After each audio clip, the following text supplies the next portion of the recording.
నమస్తే, ఇది కథ కాదు జీవితం కార్యక్రమానికి స్వాగతం.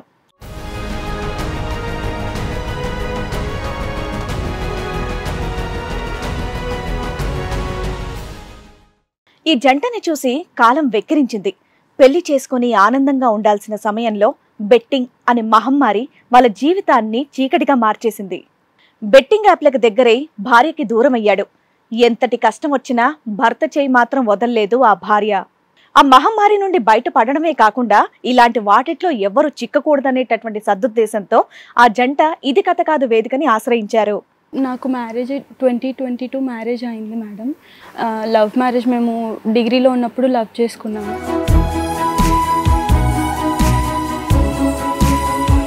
మా అమ్మ కొంచెం ఎక్స్ట్రీమ్గా బిహేవ్ చేయడంతో మా నాన్న పంపించేశారనమాట. అంటే మీరు వెళ్ళి లవ్ మ్యారేజ్ చేసుకోండి అని? నువ్వు వెళ్ళి చేసుకో. మమ్మీకి ఎందుకు ఇష్టం లేదు? అంటే లో క్యాస్ట్ మేడం మా హస్బెండ్ వాళ్ళు. నాన్న ఒప్పుకున్నారు కానీ మమ్మీ ఒప్పుకోలేదు.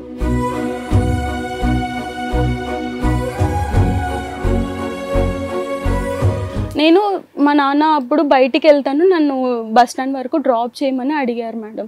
నేను ఫోన్ తీసుకొని, తన ఫోను నా ఫోన్ రెండు తీసుకొని మా నాన్నని డ్రాప్ చేయడానికి వెళ్ళాను. ఇంటికి వచ్చేసరికి తన ఇంట్లో లేడు.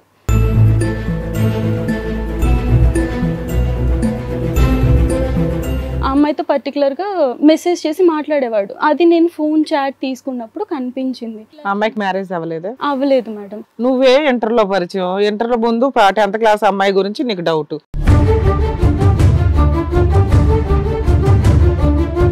1.5 year లో మీ ఆయన ఫోన్ నీకు దొరకలేదా ఒక్కరోజు కూడా?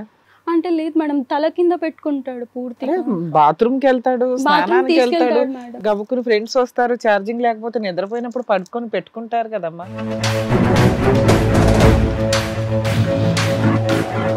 ఇరిటేట్ ఫీల్ అయ్యాడు. నువ్వు అంత డౌట్ ఎందుకు వస్తుంది నా మీద, ఇది లేదా అన్నట్టు కొంచెం గొడవ జరిగింది మేడం. ఆ అమ్మాయి మీ కాలేజ్ జాయిన్ అవ్వలేదా?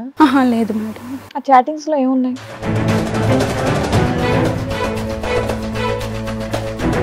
ఇంటికి వచ్చిన తర్వాత ఈ గొడవ జరిగిన తర్వాత ఫిజికల్గా చాలా దూరం ఉండేవాడు మేడం. అంటే మినిమం కూడా ఎఫర్ట్ తన సైడ్ నుంచి ఉండదు.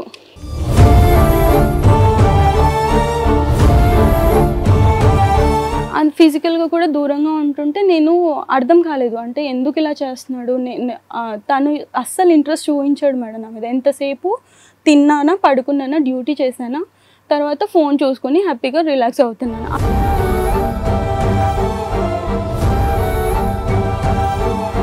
ఈ విషయం మా నాన్నకు కూడా తెలిసింది మేడం. ఏ విషయం అమ్మా? ఫిజికల్గా దూరం ఉంటున్నాడు, ఫోన్ ఇవ్వకోకుండా ఏదో సంథింగ్ జరుగుతుంది వీళ్ళ మధ్యలో అనేసి. జూనియర్స్ ఉంటారు కదా మేడం కాలేజ్లో, లేకపోతే నా కొలీగ్స్ ఉంటారు కదా, వాళ్ళందరూ మీ ఆయన 2000 తీసుకున్నాడు, 3000 తీసుకున్నాడు, ఇవ్వట్లేదు ఇలా చెప్పి ఫోన్స్ వస్తాయి మేడం.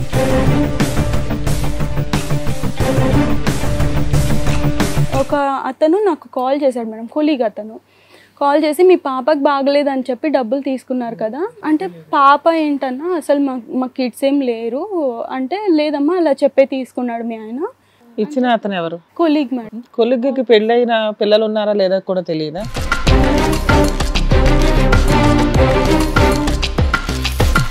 అయితే ఆపరేషన్ తర్వాత మళ్ళీ ఈ అపోలోలు ఇంటికి వస్తున్నారంటే నేను అడిగాను అనమాట, ఇంకా ఎంత ఉంది అంటే అప్పుడు మళ్ళీ 30 lakhs అని చెప్పారు. 30 ఎలా అయ్యాయి అనేసి నేను గట్టిగా మాట్లాడాను. 10 నుంచి 30కి పెరగడానికి ఎంత టైం గ్యాప్? పెళ్ళైన ఎంత? 2 years సార్.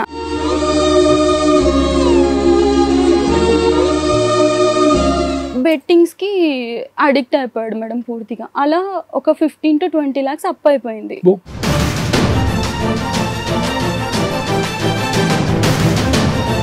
హ్యాపీ ఫ్యామిలీ మీది. మధ్యలో ఎక్కడ నుండి అండి ఇది పూనింది మీకు బెట్టింగ్ అనేది? కాలేజ్ టైం నుంచి. కాలేజ్ టైం నుంచేనా? ఒక మనిషి జీవితాలతో ఆడుకుంటున్న ఫోన్తో మీరేమనుకున్నారంటే మేము ఫోన్లో ఆడుకుంటున్నాం అనుకున్నారు. బికాజ్ మాకు మొన్న మెయిన్ భయం ఏంటంటే మీకు సూసైడల్ ఐడియాస్ యాక్టివ్గా వస్తున్నాయి అనేటటువంటిది మాకు తెలిసింది.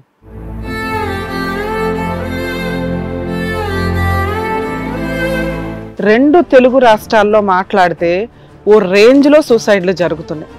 ఫోన్లోనే జీవితం హరించుకుపోతున్నాయి. గేమ్లు ఆడుకుంటూ దాన్ని ప్రమోట్ చేస్తున్న ఇన్ఫ్లుయెన్సర్స్ సిగ్గుపడండి దయచేసి.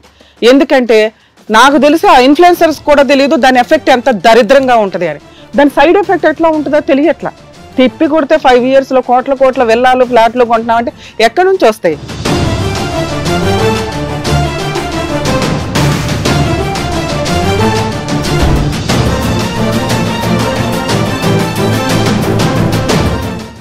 ఈ కార్యక్రమంలో మనతో పాటు ఉన్నారు ప్రముఖ హైకోర్టు అడ్వకేట్ రమ్యాకుల గారు.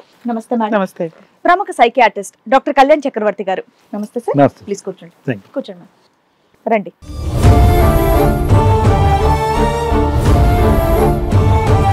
నమస్తే మేడం. కూర్చోండి. నాకు మ్యారేజ్ 2022 మ్యారేజ్ అయింది మేడం.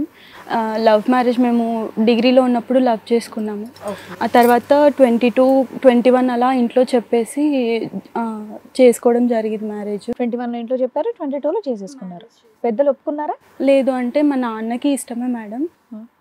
ఇంట్లో మాటలు జరుగుతుండగానే మా అమ్మ కొంచెం ఎక్స్ట్రీమ్గా బిహేవ్ చేయడంతో మా నాన్న పంపించేశారనమాట. అంటే మీరు వెళ్ళి లవ్ మ్యారేజ్ చేసుకోండి అని? నువ్వు వెళ్ళి చేసుకో, ఏదైనా ఉంటే నేను చూసుకుంటాను, కానీ నేను వచ్చి నీకు సపోర్టివ్గా ఉంటే ఇల్లు అంతా డిస్ట్రాయ్ అయిపోతుంది. సో మమ్మీకి ఎందుకు ఇష్టం లేదు? అంటే లో క్యాస్ట్ మేడం మా హస్బెండ్ వాళ్ళు. నాన్న ఒప్పుకున్నారు కానీ మమ్మీ ఒప్పుకోలేదు. అంటే నాన్నకి ఇష్టం అంటే పూర్తిగా కాదు మేడం, అలా నన్ను బలవంతంగా వేరే వాళ్ళకి ఇచ్చి చేయడం ఇష్టం లేదు. సర్ది చెప్పడానికి ట్రై చేస్తూ ఉన్నారు. మీరు ఎంతమంది అమ్మా? నేను మా తమ్ముడు మేడం. ఓకే. అయితే ట్రై చేస్తున్నారు అంటే నాకు చెప్పడానికి, మా అమ్మకి చెప్పడానికి కూడా ట్రై చేస్తున్నారు ఈ రోజుల్లో లవ్ మ్యారేజ్ అనేది నార్మల్ అని చెప్పేసి. కానీ మా అమ్మ కొంచెం లో క్యాస్ట్ అతన్ని చేసుకుంటున్నాను అనేసి ఎక్స్ట్రీమ్ బిహేవ్ చేసింది, అంటే కొట్టడం అంతా జరిగింది మేడం. అలా కొడుతున్నా అంటే మా పెద్దనాన్న వాళ్ళు కూడా నా విషయంలో మా పెద్దనాన్న కూడా మంచిగా ఉండేవాళ్ళు మేడం. అయితే మా పెద్దనాన్న ఇంటికి వచ్చే టైంకి బాగా కొడుతూ ఉండింది, చేతిలో అవి లాక్ అది పట్టుకొని కొడుతూ ఉండేసరికి నన్ను పంపించేశారనమాట. కాకపోతే నాన్న నాతో వస్తే ఇంకా అప్పటికి మా ఫ్యామిలీలో మా అమ్మ నాన్నకి పడదు మేడం. ముందు నుంచి చాలా గొడవలు జరుగుతుంది, అంటే వాళ్ళ వరకు ఫ్యామిలీస్ గురించి గొడవలు. అయితే ఇంకా బిజినెస్ అది కూడా ఉన్నింది. ఇంకా అవన్నీ. ఇతను ఎలా పరిచయం మీకు? కాలేజ్లో మేడం. ఎన్ని ఇయర్స్ లవ్ మీది? డిగ్రీ 2nd year నుంచి లవ్ మేడం. 2017 నుంచి పరిచయం. లవ్ ఎలా అయిందమ్మా? అంటే మీరు ప్రేమించుకోవటం అంటే ఎలా జరిగింది? అంటే ఆ అబ్బాయి వచ్చి మిమ్మల్ని ప్రపోజ్ చేశాడు సార్. కాకపోతే నేను యాక్సెప్ట్ చేయలేదు, అలా అని రిజెక్ట్ చేయలేదు. చాలా మంది ప్రపోజ్ చేసినా నేను రిజెక్ట్ చేశాను అనమాట. పర్టికులర్గా ఇతను ఎందుకంటే అపీరెన్స్ కానీ లేకపోతే సరౌండింగ్స్తో బిహేవ్ చేయడము, గర్ల్స్కి ఇచ్చే రెస్పెక్ట్ అదంతా కూడా చూసి నేను యాక్సెప్ట్ చేయలేదు, అలా అని రిజెక్ట్ కూడా చేయలేదు. జస్ట్ ఫ్రెండ్గా మాట్లాడుకుంటూ ఉండేవాళ్ళం. అలా అంటే ఎక్కడన్నా అప్పుడు భయం లేదమ్మా? మీరు ప్రేమించుకుంటున్నప్పుడు అబ్బాయి తక్కువ కులాన్ని మీ పేరెంట్స్ యాక్సెప్ట్ చేయాలి, అసలే మీ అమ్మ నాన్నగారికి పడదు అని అన్నారు కదా? మా ఫాదర్ ముందు నుంచి చాలా ఫ్రెండ్లీగా ఉండేవాళ్ళు సార్. నాతో మాత్రం చాలా ఫ్రెండ్లీగా ఉంటారు. నేను అన్ని విషయాలు ఆయనతో షేర్ చేసుకున్నాను. అంటే ఎవరైనా వచ్చి ప్రపోజ్ చేసినవి కూడా నేను ఆయనకు వెళ్ళి చెప్పేదాన్ని. ఈ విషయం కూడా చెప్పారా? ఈ అబ్బాయి ప్రపోజ్ చేశారు డాడీ అన్నది చెప్పాను మేడం. ఆ తర్వాత మా నాన్న ఒకసారి మాట్లాడడానికి, అంటే అతనితో మాట్లాడడానికి కాదు, పేరెంట్స్గా భయం ఉంటుంది కదా, ఒకసారి వచ్చారు కానీ ప్రిన్సిపల్ వరకు వెళ్ళకోకుండా నార్మల్గా నాతో మాట్లాడేసి వెళ్ళిపోయారు. ఒక ప్రోగ్రామ్ ఉన్నప్పుడు వచ్చారు, కాలేజ్ ఈవెంట్ ఉన్నప్పుడు నాతో మాట్లాడేసి వెళ్ళిపోయారు. సో మీ నాన్నగారు ఆపాలి అనుకుంటే అప్పటి నుంచి మిమ్మల్ని కంట్రోల్ పెట్టవచ్చు, మన క్యాస్ట్ కాదు అబ్బాయి వద్దు అని. కానీ ఆయన మీ మీద ఇష్టంతో కంటిన్యూ అవుతూ వచ్చారు. అడగలేదు మేడం, నార్మల్ గా ప్రపోజల్స్ వస్తూ ఉంటాయి కదా, వీళ్ళు చెప్తూ. ఒకప్పుడు సేమ్ క్యాస్ట్ అయ్యి ఉంటే కనుక మీ పేరెంట్స్ ఇద్దరు ఒప్పుకుని ఉండేవారమ్మా? మేబీ సార్, అంటే వాళ్ళు ఫైనాన్షియల్ గా కూడా చాలా పూర్ మేడం. మా మ్యారేజ్ అయ్యేటప్పటికే వాళ్ళ నాన్న 10 lakhs. మీ మ్యారేజ్ అయ్యే టైంకి మరి అతను ఏమైనా జాబ్ చేస్తున్నారు మేడం. తను 2019 మేము పాస్ అవుట్. 2009 క్యాంపస్లో ఉన్నప్పుడే జాబ్ వచ్చింది తనకి. 2019లో డిసెంబర్ జాయిన్ అయిపోయారు కాలేజ్ అయిపోయిన తర్వాత. నేను బ్యాంక్ కోచింగ్ అవి చేయడానికి నంద్యాల వెళ్ళాను. ఒక 2 years నేను అలా చేయడం జరిగింది. ఆ తర్వాత మళ్ళీ ఐటీలో జాబ్ వచ్చింది మేడం. మీకు కూడా? ఓకే. అది మ్యారేజ్ తర్వాతే జరిగింది. 2022 జూన్ మ్యారేజ్ అయింది. జూలై ఆఫర్ లెటర్ వచ్చింది. వాళ్ళ ఇంట్లో వాళ్ళు ఒప్పుకున్నారా? వాళ్ళ ఇంట్లో వాళ్ళు వచ్చారా మీ పెళ్ళికి? వాళ్ళే చేశారు. ఓకే. సో మీది అరేంజ్డ్ మ్యారేజ్ లాగానే జరిగింది పెళ్లి అంతా కూడా? అంతా పత్రికలు అవి చేశారు. మ్యారేజ్ అంతా కూడా బాగా. మీ సైడ్ నుంచి ఎవరు రాలేదమ్మా? లేదు సార్. ఎవరు దూరపు చుట్టాలు కానీ ఎవరు రాలేదు సార్. అంటే పంపించారు, నెక్స్ట్ డే మ్యారేజ్ చేశారు. నీ కాన్ఫిడెన్స్ ఏంటమ్మా? అంటే ఎప్పటికైనా ఒప్పుకుంటారు, యాక్సెప్ట్ చేస్తారని కాన్ఫిడెన్స్? అంటే నాన్న ఉన్నారు సార్, అమ్మ మెల్లగా అయినా ఒప్పుకుంటుంది కదా. మ్యారేజ్ అయిపోతే యాక్సెప్ట్ చేస్తారని మీ ఇదా? ఓకే. అకాడమిక్స్లీ అబ్బాయి బాగుండేవాడు? సూపర్ సార్, మేము ఇద్దరం కూడా బాగా. ఇద్దరు అకాడమిక్లీ గుడ్, కెరియర్ వైజ్ కూడా గుడ్. అబ్బాయి ఇప్పుడు ఏం చేస్తున్నాడు జాబ్? ఐటీ చేస్తున్నారు. నువ్వమ్మా? నేను కూడా ఐటీ. ఇద్దరు ఐటీ. ఎక్కడ? హైదరాబాద్ లోనే. ఇప్పటికీ రాకపోకలు లేవా మీ అమ్మ నాన్న మీ ఇంటికి రావటం? అప్పుడప్పుడు మాట్లాడతారు సార్, కాకపోతే నాతో మాట్లాడకపోవడానికి రీజన్ మా అమ్మ నాన్న గొడవల మధ్యలో మమ్మల్ని ఇన్వాల్వ్ చేస్తారు సార్. మా తమ్ముడిని నన్ను ఇన్వాల్వ్ చేస్తారు. ఎలా అయితే మా నాన్నకి సపోర్టివ్గా మాట్లాడతాను కాబట్టి, అంటే కొంచెం ఎక్స్ట్రీమ్గా చేస్తుంది సార్ మా అమ్మ ఏది చేసినా. సో కొంచెం అంటే మా నాన్న ఒక్కడే అయిపోతాడు, నేను కూడా అలా మాట్లాడితే ఎదిరించి మాట్లాడడం తప్పు. ఎక్స్ట్రీమ్గా అంటే ఏం చేస్తారు మీ అమ్మ? అంటే కొట్టడానికి నోరు చాలా బూతులు మాట్లాడతారు సార్. ఈవెన్ మా హస్బెండ్ ని కూడా అలానే మాట్లాడేవాళ్ళు. సో దానివల్ల ఇరిటేటింగ్ గా అయిపోయి వాతావరణం అంతా నార్మల్ గా మాట్లాడడం అంటూ ఉండదు మేడం. స్టార్ట్ చేసిందంటేనే ఫస్ట్ నుంచి అంతేనా మీ అమ్మ? ఫస్ట్ నుంచి అంతే. మీ ఇన్లాస్ నిన్ను బాగా యాక్సెప్ట్ చేశారమ్మా? అట్ సైడ్ నుంచి ఏం ప్రాబ్లం? బాగా చూసుకున్నారు సార్. 1 year అంతా కూడా బాగానే నడిచింది. అప్పుల విషయంగా వాళ్ళతో చిన్న క్లాష్ వచ్చింది సార్. అంటే మా మ్యారేజ్ అయ్యేటప్పటికి 10 lakhs అప్పు ఉందని చెప్పారు మా మావయ్య. మేము ఒక 5 lakhs వరకు బ్యాంక్ నుంచి లోన్ తీసుకొచ్చి ఇచ్చామన్నమాట మా మావయ్యకి. ఆ తర్వాత 23 September ఆ టైంకి మా మావయ్యకి ఆపరేషన్ జరిగింది. ఐ మీన్ అప్పుడు కూడా డబ్బులు ఏం లేవు. నేను మా నాన్న దగ్గర ఇంకా బయట నాకు మా అమ్మ నాన్న కలిసి ఒక చైన్ మాత్రం పెట్టారు సార్, తాళి కోసం అని చెప్పేసి. ఆ తాళి అండ్ మా హస్బెండ్కి ఒక చిన్న చైన్ వేసారు. అది అంతా కూడా పెట్టేసి తీసుకొచ్చి ఆపరేషన్ చేయించాను సార్. అయితే ఆపరేషన్ తర్వాత మళ్ళీ ఈ అపోలోలు ఇంటికి వస్తున్నారంటే నేను అడిగాను అనమాట, ఇంకా ఎంత ఉంది అంటే అప్పుడు మళ్ళీ 30 lakhs అని చెప్పారు. 10 నుంచి మేము 5 ఇచ్చాము. ఇంటి పేపర్స్ పెట్టి లోన్ తీసుకున్నారు మేడం. అవి కూడా తీసుకున్నారు కదా, అంత డబ్బులు క్లియర్ అయిపోతే ఇప్పుడు మళ్ళీ 5 ఉన్నాయన్నా కూడా యాక్సెప్ట్ చేయొచ్చు. 30 ఎలా అయ్యాయి అనేసి నేను గట్టిగా మాట్లాడాను. హస్బెండ్ వాళ్ళు ఎంతమంది అమ్మా? అన్న తమ్ముళ్ళు మేడం. అతను జాబా లేదంటే స్టడీ?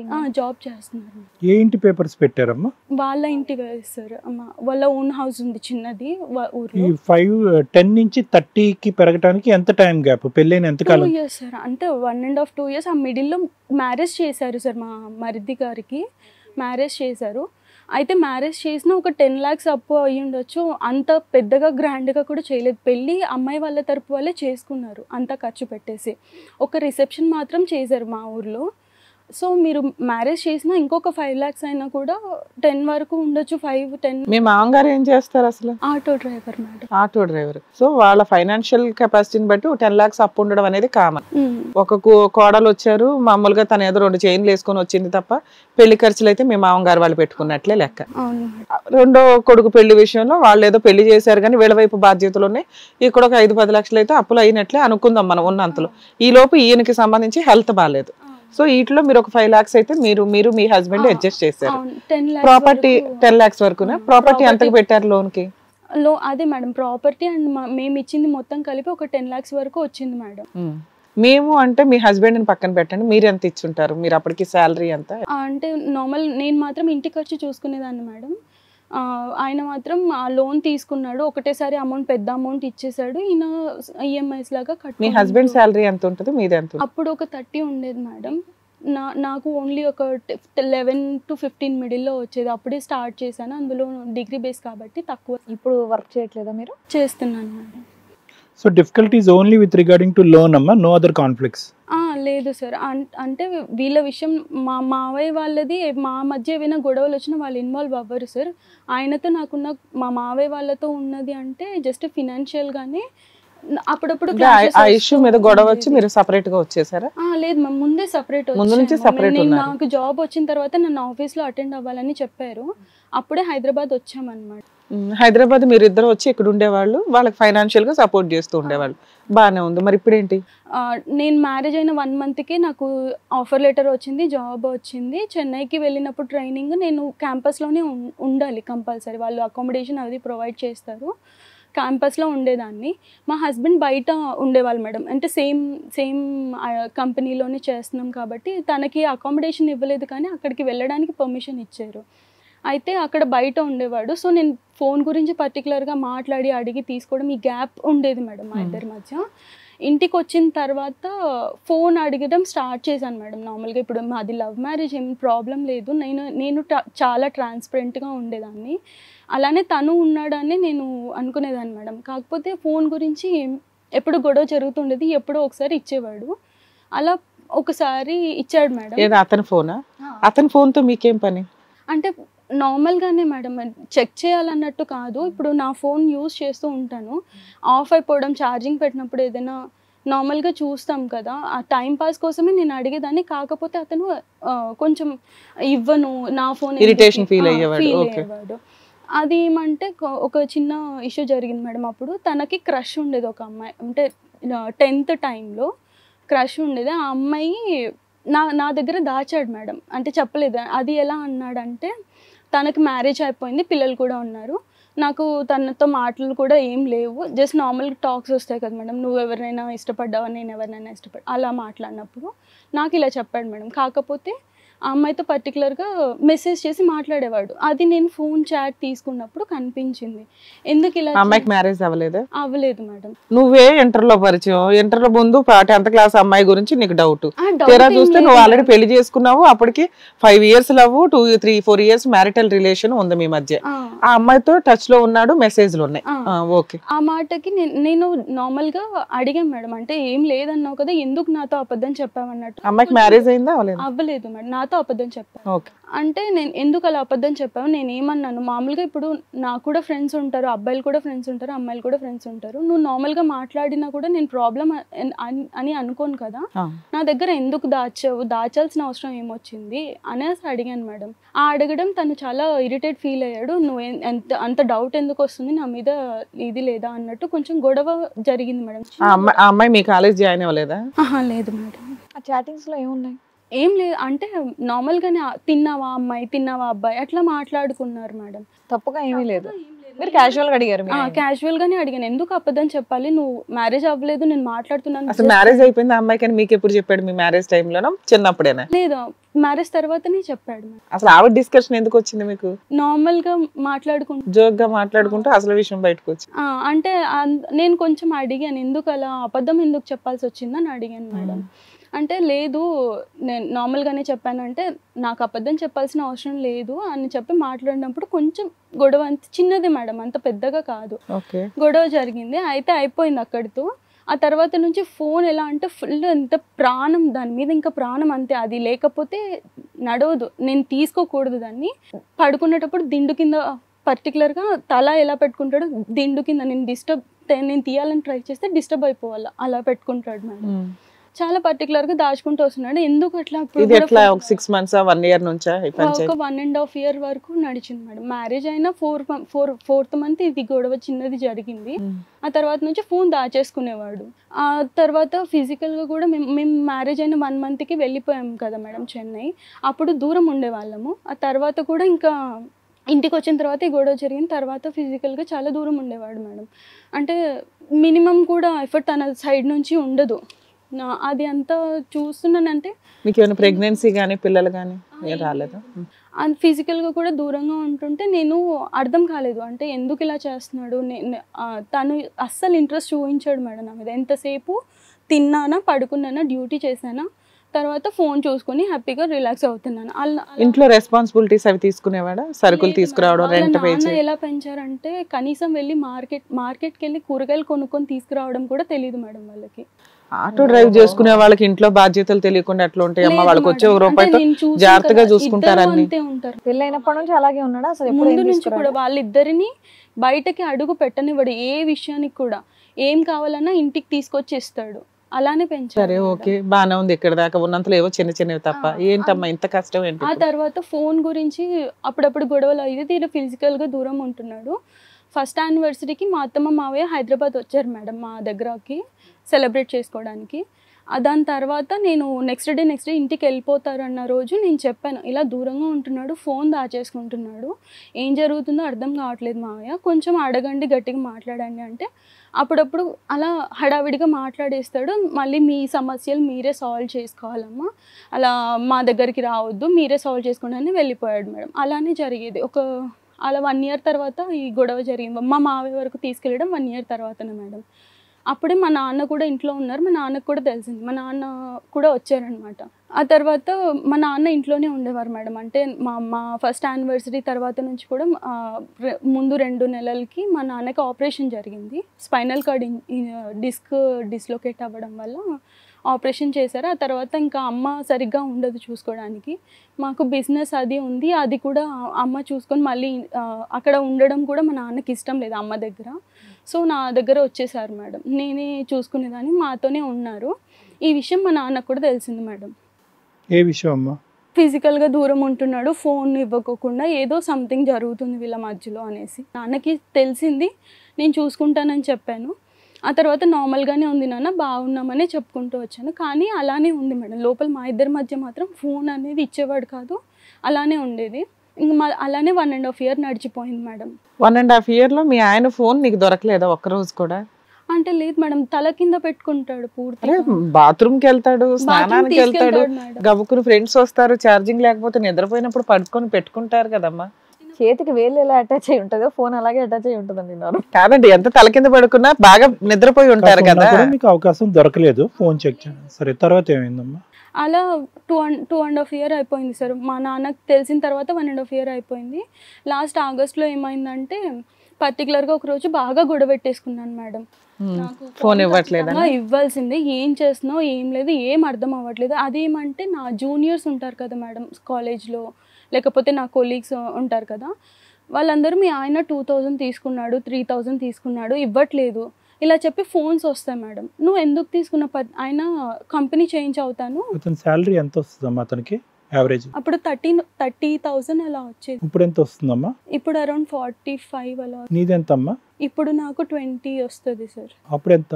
11 to 15 అలా. ఇద్దరిది జాయింట్ అకౌంటా విడివిడిగా? విడిగానే సాలరీస్ అకౌంట్. ఓకే, చెప్పమ్మా. అయితే అలా ఫోన్స్ వచ్చేవి మేడం. వేరే వాళ్ళు అంటే జూనియర్స్ లేదు, సీనియర్స్ లేదు, ఎవరంటే వాళ్ళు ఫోన్ చేస్తారు, ఇలా డబ్బులు తీసుకున్నారు, ఫోన్ లిఫ్ట్ చేయట్లేదు, మాట్లాడట్లేదు, ఏదో ఇష్యూ ఉందంట కదా మీ ఇంట్లో. ఇంకొకటి ఏమంటే ఒక అతను నాకు కాల్ చేశాడు మేడం, కొలీగ్ అతను కాల్ చేసి మీ పాపకి బాగలేదని చెప్పి డబ్బులు తీసుకున్నారు కదా అనేసి అన్నారు మేడం. అంటే పాప ఏంటన్నా అసలు మా కిడ్స్ ఏం లేరు అంటే, లేదమ్మా అలా చెప్పే తీసుకున్నాడు మీ ఆయన, ఒక 30,000 దాకా తీసుకున్నాడు. ఇచ్చిన అతను ఎవరు? Colleague madam. కొలీగ్కి పెళ్ళైన పిల్లలు ఉన్నారా లేదా కూడా తెలియదా? అంటే వీళ్ళంతా వర్క్ ఫ్రమ్ హోమ్ చేసేవాళ్ళు కదా మేడం, కరోనా టైం అంతా. ఫొటోస్ చూస్తారు కదమ్మా, ఈరోజు సోషల్ మీడియాలో వీటిలో పెట్టుకుంటారు కదా ఎవరైనా. తెలియదు మేడం, నాకైతే అలా చెప్పాడు మీకు. ఓకే, పాపకి బాగలేదనేసి డబ్బులు తీసుకున్నారమ్మా, ఎలా ఉంది ఏంటి లేదని నేను నీకు అడుగుదామని కాల్ చేశాను. అంటే అతను చేయడం పర్టికులర్ గా అది అబద్ధం అని అతనికి అర్థమైంది. మీ నెంబర్ ఆయనకి ఎట్లా తెలుసు కొలీగ్కి? నేను కూడా అదే కంపెనీలోనే చేస్తాను కదా మేము. పర్టికులర్ గా మాకు కమ్యూనికేషన్ కి టీమ్స్ అని ఒక యాప్ ఉంటుంది మేడం.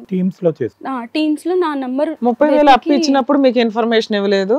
30,000 రిటర్న్ తీసుకోవడం కోసం మీ పిల్ల కోసం ఇచ్చానండి, ఎట్లా ఉన్నారు ఇప్పుడు అని అడుగుతున్నా. మాకు ఒక సెపరేట్ యాప్ ఉంటుంది మేడం. మేమిద్దరు అంటే నాకు జాబ్ రావడం సేమ్ కంపెనీలోనే వచ్చింది. 30,000 అప్పు తీసుకోవడానికి ఎవరికో బాగాలేదని చెప్తే నమ్మకం కాదు. నీ ఫ్రెండ్స్ వాళ్ళందరి దగ్గర నుంచి 2,000 3,000 తీసుకుంటున్నప్పుడు అసహ్యంగా ఏమని చెప్పేవాడు? అది నాకు చెప్పి తీసుకోలేదు సార్. నువ్వు అడిగా అట్లీస్ట్ తెలిసిన తర్వాత? అడిగాను సార్, అంతే. అందరికి ఇలానే అబద్ధాలు చెప్పాడు సార్. నాకు 2,000కి ఏం చెప్తాడు? 2,000 నాకు హెల్త్ బాగలేదు, హాస్పిటల్లో ఉన్నాను, లేకపోతే ఫ్రెండ్ వాళ్ళ నాన్నకి బాగలేదు, హెల్ప్ చేయని తర్వాత ఇస్తాడు. ఇలా ఎంత మంది దగ్గర తీసుకుని ఉంటాడు? చాలా మంది దగ్గరే మాక్సిమం అమౌంట్ ఎంత తీసుకున్నారు? అరౌండ్ 3-4 lakhs ఉంటది సార్. అది ఏమి పెట్టుబడి లేకుండా, ఏమి నమ్మకం లేకుండా ఎవరు అంత ఇచ్చారు డబ్బులు? ఫ్రెండ్స్ అలా ఉంటారు కదా సార్, ఇప్పుడు ఫోన్ లో కాంటాక్ట్స్ ఉంటాయి కదా, ఎవరికి దొరికితే వాళ్ళకి చేయడం, అలా చేసి తీసుకునే వాళ్ళు. అసలు ఈ మొత్తం బ్యాచ్ లో ఒక్కరు కూడా రిటర్న్ చేసిన దాఖలాలు లేవా? చేశాడు సార్. ఎలా అంటే నా దగ్గరకు వస్తుంది అన్నంత సిచ్యువేషన్ వచ్చినప్పుడు వేరే వాళ్ళ దగ్గర నుంచి తీసుకుని వాళ్ళకి ఇచ్చాడు. ఓకే, సర్క్యులేట్ అవుతుంది, రొటేషన్ చేస్తూ ఉంటాడు అటు ఇటు. Very typical. ఓకే, అలా జరుగుతూ ఉండేది. నాకు ఈ ఫోన్స్ అవన్నీ రావడం స్టార్ట్ అయిన తర్వాత పర్టికులర్ గా నేను బాగా గొడవ పెట్టుకున్నాను మేడం. ఫోన్ ఖచ్చితంగా ఇవ్వాల్సిందే, ఏదో చేస్తున్నావు ఏమనేది తెలియట్లేదు, ఖచ్చితంగా నాకు ఫోన్ ఇవ్వాలని చెప్పి కూర్చున్నాను మేడం. అంటే లాక్కున్నాను ఫోన్ చూసుకుంటూ గట్టి పట్టుకుని ఉన్నాడు, కాకపోతే గట్టిగా లాక్కున్నాను మేడం, కొట్లాడి.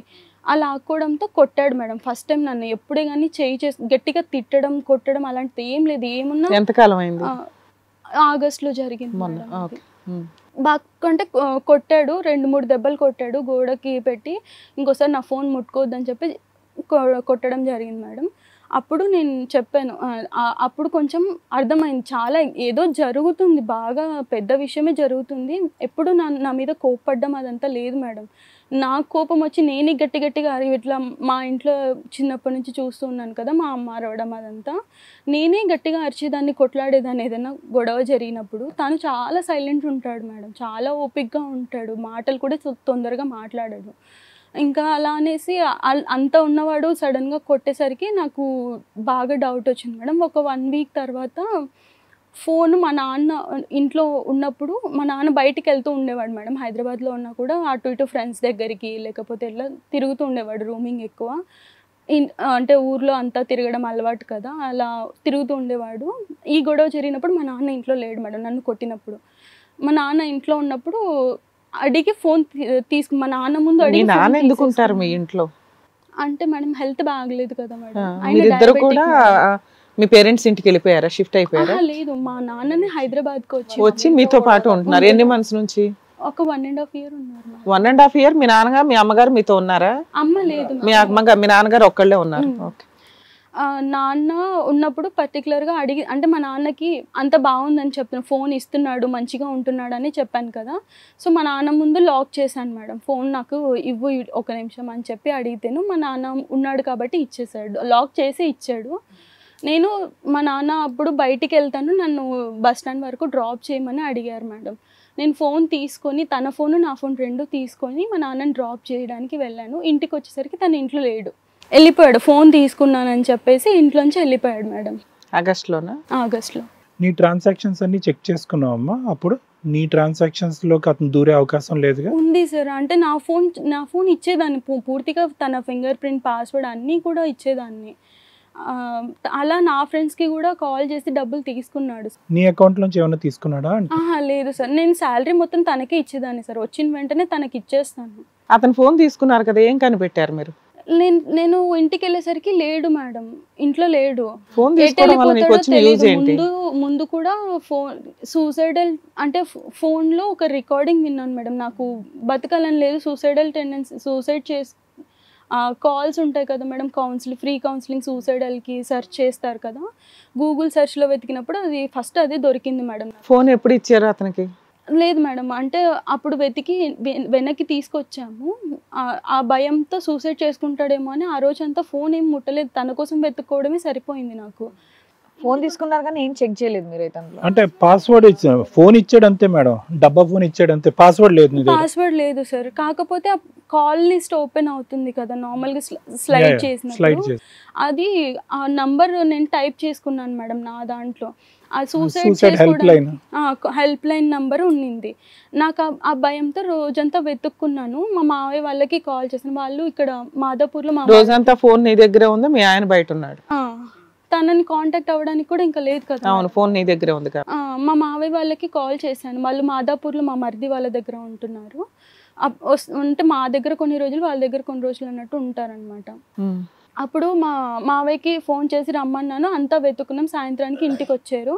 ఫోన్ ఇంకా మా మావయ్య వాళ్ళు అందరూ కూర్చొని ఏం జరుగుతుంది ఏం లేదు ఫోన్ అంతా చెక్ చేసాం మేడం. బెట్టింగ్స్కి అడిక్ట్ అయిపోయాడు మేడం పూర్తిగా. అలా ఒక 15 to 20 lakhs అప్ అయిపోయింది. అది మా మావయ్యకి ఇచ్చిన డబ్బులు. అండ్ మా నాన్న జాబ్ షిఫ్ట్ అవుతున్నాడు అని చెప్పేసి ఒక 6 months నోటీస్ పీరియడ్ ఉంటుంది, శాలరీ రాదని చెప్పాడు మేడం. 3 months మామూలుగా మా దాంట్లో 3 months ఉంటుంది, వాళ్ళది ట్రైనింగ్ 3 months అన్నాడు, టోటల్గా 6 months. నీకు తెలిసిన అప్పులు 3 లక్షలు, బెట్టింగ్ యాప్ల ద్వారా ఆయనకు ఉన్న అప్పులు 15 లక్షలు. 15 వరకు ఉన్నాయి మేడం, అంటే మొత్తం టోటల్గా కలిపి. మా నాన్న ఒక 8 lakhs వరకు ఇచ్చారు మేడం. అది ఎట్లా అంటే కంపెనీ షిఫ్ట్ అవుతున్నారు కదా, కోర్సెస్ చేయమన్నారు అని చెప్పి ఒక 2 to 3 lakhs వరకు తీసుకున్నారు మేడం. ఆ తర్వాత ఇంకా ఇల్లు జరగడానికి కూడా ఇంకా నా శాలరీతో 11,000 ఏం సరిపోదు, మా నాన్ననే ఇచ్చేవాళ్ళు అనమాట. ఇంకా అలా బయట అప్పులు వచ్చేసి ఒక బ్యాంక్లో లోన్స్ అవన్నీ తీసుకొని, యాప్స్ ఉంటాయి కదా మ్యామ్, లోన్ యాప్స్, నా దాంట్లోంచి కూడా తీసుకున్నారనమాట లోన్ యాప్స్, నాకు తెలీదు. అలా లోన్ కొన్ని మాత్రం నాకు తెలిసి చెప్పాడు మేడం, ఇట్లా ఖర్చులు ఉన్నాయి కదా ప్రతి దానికి మీ నాన్నని అడగడం ఎందుకు, తీసుకో నెక్స్ట్ మంత్ సెటిల్మెంట్ అమౌంట్ వస్తుంది కదా కంపెనీ నుంచి, అది కడదాము, లేకుంటే కంపెనీలో జాయిన్ అయ్యాను కదా జాయినింగ్ బోనస్ వస్తుంది అది కడదాం అని చెప్పేసి నాతో కూడా కొన్ని తీపించారు. నేను నమ్మకంగా డబ్బులు తీసాను మేడం లోన్స్. నేను కూడా. ఎప్పుడు తీసుకున్నారు మీకు తెలిసి లోన్ ఎప్పుడు తీసుకున్నారు? జనవరి ఆ టైంకి. ఈ జనవరి ముందు జనవరి అంటే ఆగస్ట్లో ఇవన్నీ నాకు తెలిసే, తీసుకోవడం అంతా దీనికోసం తీసుకున్నాడని నాకు ఆగస్ట్లో తెలిసింది.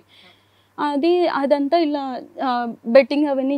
ప్రైవేట్ యాప్స్ ఏమున్నాయమ్మా ఇందులో? ప్రైవేట్ లోన్ యాప్స్ ఏమున్నాయి ఇందులో? 10% ఇంట్రెస్ట్లు ఉంటాయి చూడు, అవి ఉన్నాయా? నావి, కిస్ట్, మనీ వ్యూ ఉన్నాయి, అవన్నీ ఉన్నాయి. మనీ వ్యూ నుంచి ఎంత తీసుకున్నాడు తెలీదు సార్, ఆ పర్టికులర్ అమౌంట్స్ నేను ఓపెన్ చేయలేదు. ఓకే, అవి చాలా రిస్క్ కదమ్మా, తెలుసు కదా అవి. మొత్తం ఇల్లంతా రోడ్డు మీద పడుతుంది ఆ యాప్స్ తో. అది వాళ్ళు ఇంటి దగ్గరికి వచ్చినప్పుడు నా లోన్ గురించే వచ్చారనే చెప్పేవాడు సార్. వాళ్ళు ఫ్రెండ్స్ అని, కొంతమందిని ఫ్రెండ్స్ అని చెప్పేవాళ్ళు, బయటికి తీసుకెళ్ళి మాట్లాడడం హోటల్స్లో. వాళ్ళు ఏం చేస్తారంటే ఈ ఫోన్ అంతా కూడా ట్యాప్ చేసేస్తారు మేడం. ట్యాప్ చేసేసి వీళ్ళు కాంటాక్ట్స్ అన్ని తీసేసి వీళ్ళు ఫొటోస్, ప్రైవేట్ పిక్చర్స్ అన్ని తీసుకుని మార్ఫ్ చేసేసి వీళ్ళు ఫొటోస్, ఇప్పుడు మన కమిషనర్ గారు వీళ్ళందరూ కూడా మొన్న మాట్లాడిన దీని గురించే, మార్ఫ్ చేసేసి పిక్చర్స్ బ్లాక్మెయిల్ చేస్తారన్నమాట. మీ ఆవిడ ఫోటోలు ఇలా పెడతాము, నువ్వు డబ్బులు క్లియర్ చేస్తావు, ఇంకా దేనికన్నా వాళ్ళు రెడీ. అది అలా జరిగింది సార్. అంటే అప్పు అంతా ఈ బెట్టింగ్ యాప్స్ వల్లనే జరిగింది అనేది తెలిసింది సార్. అయితే అది తెలిసిన తర్వాత మా మావయ్య నాకు వీడికి సంబంధం లేదు, వీడు నాకు అసలు పుట్టనే లేదని చెప్పేసి ఇంట్లోంచి వెళ్ళిపోయారు సార్ ఆయన పూర్తిగా. ఇంకా అప్పటి నుంచి ఇప్పటిదాకా ఒక్క మాట కూడా మాతో మాట్లాడలేదు, వదిలేశారు. ఇంకా ఆగస్ట్లో జరిగిన ఇష్యూ నుంచి మీ మామగారు దూరంగా ఉంటున్నారు. మీ హస్బెండ్? మా హస్బెండ్ కూడా అంటే వాళ్ళ నాన్నతో మాట్లాడేది డిలీట్ చేస్తాడు మేడం. మీతో ఉంటున్నాడా? అతను కూడా వెళ్ళిపోయాడు మీతోనే? స్టిల్ ఇప్పటికి మీ ఇద్దరు కలిసే ఉన్నారు? ఇక్కడికి ఎందుకు వచ్చారమ్మా? అయితే మేడం ఆగస్ట్లో తెలిసిన తర్వాత మా నాన్న నీ శాలరీ అతని శాలరీ తీసుకొచ్చి, అంటే తర్వాత జాబ్ వెతుకున్నాడు మేడం. అంటే టర్మినేషన్ అయింది యాక్చువల్గా, జాబ్ ఏం రాలేదు, టర్మినేట్ అయ్యాడు మా ఉన్న కంపెనీలో నుంచి. అయితే మా నాన్న ఆ తర్వాత అక్టోబర్లో జాబ్ వచ్చింది మేడం మళ్ళీ. కానీ మా నాన్న ఎలా అన్నారంటే, మీ ఇద్దరి శాలరీస్ తీసుకొచ్చి నాకు ఇవ్వండి ఫైనాన్షియల్గా, మీరు ఇప్పుడు లోలో ఉన్నారు కదా, అలా అప్పులు తీర్చుకోవాలి, పూర్తిగా నా దగ్గర ఉన్న నాకు పెట్టిన గోల్డ్ ఏదైతే ఉందో అంతా కూడా పోయింది, మీరు ఇప్పుడు జీరోలో నిలబడిపోయారు, ఫైనాన్షియల్గా నేను ఇంట్లోనే ఉంటాను కదా, ఖాళీనే ఉంటున్నాను, నేను మెయింటైన్ చేస్తానని చెప్పి. ఎన్ని సంవత్సరాలు ఉంటారు మీ నాన్న మీ ఇంట్లో?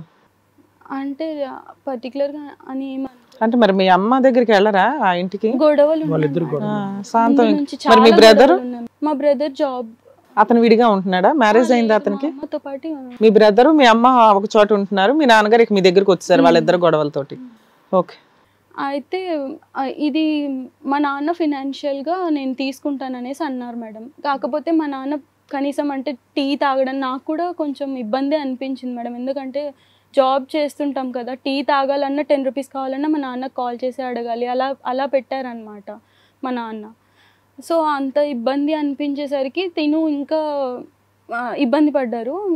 తర్వాత మామూలుగా గొడవలు ఇంకా ఇంత జరిగాయి కదా. ఎక్కడన్నా రియలైజేషన్ ఉందమ్మా, నేను తప్పు చేశాను, మిమ్మల్ని అందరిని ఇబ్బంది పెట్టాను, ఇక ముందు నుంచి చేయను, నీ మీద ఒట్టు వాళ్ళ మీద ఒట్టు, ఈ గొడవ ఉందా? ఇదంతా ఉంది సార్. అవన్నీ చెప్తాడు, ప్రామిసెస్ చెప్తాడు. ఒక రోజు బాగా తిట్టేశారు మేడం, అంటే డ్రింక్ చేసి తిట్టారు మేడం మా నాన్న. నీ వల్లే నా కూతురు లైఫ్ ఇలా అయిపోయింది, నేను బంగారం లాగా పెంచుకున్నాను, చెవుల్లో మెడలో ఏం లేకోకుండా అమ్మేసినావు, ఏం చేయాలనుకున్నావు, నా కూతుర్ని చంపాలనుకున్నావా లేకుంటే ఎక్కడైనా అమ్మేయాలనుకున్నావా అన్నట్టు చాలా గట్టిగా తిట్టేశారు మేడం. తిట్టినప్పుడు కొంచెం గొడవ జరిగింది బాగా. నీ వల్లే నా ఫ్యామిలీ కూడా దూరం అయిపోయింది నాకు, మా ఆవిడ మీ గొడవలకి మాకున్న గొడవలకి మీది కూడా తగిలేసరికి ఇంకా దూరం అయిపోయాం మేము అన్నట్టు మాట్లాడారు.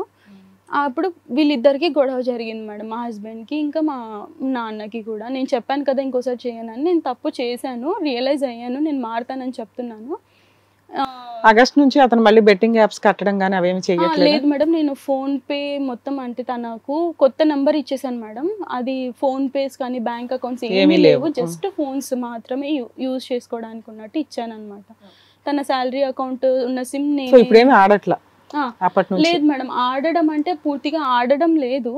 అయితే మా నాన్న వెళ్ళిపోయారు మేడం ఈ గొడవ జరిగిన తర్వాత. లేదమ్మా నీ ఫ్యామిలీని నువ్వే చూసుకో, నేను ఎన్ని రోజులని కాపాడుకుంటూ వస్తాను మిమ్మల్ని, నాకు ఇక్కడ ఉన్నా కూడా ఒంటరిగా ఉంటున్నట్టుంది, మీరిద్దరు ఆఫీస్కి. ఎక్కడికి వెళ్ళిపోయారు మీ నాన్న? ఊరికి వెళ్ళిపోయారు. మీ అమ్మగారి దగ్గరికి వెళ్ళిపోయారు. ఓకే.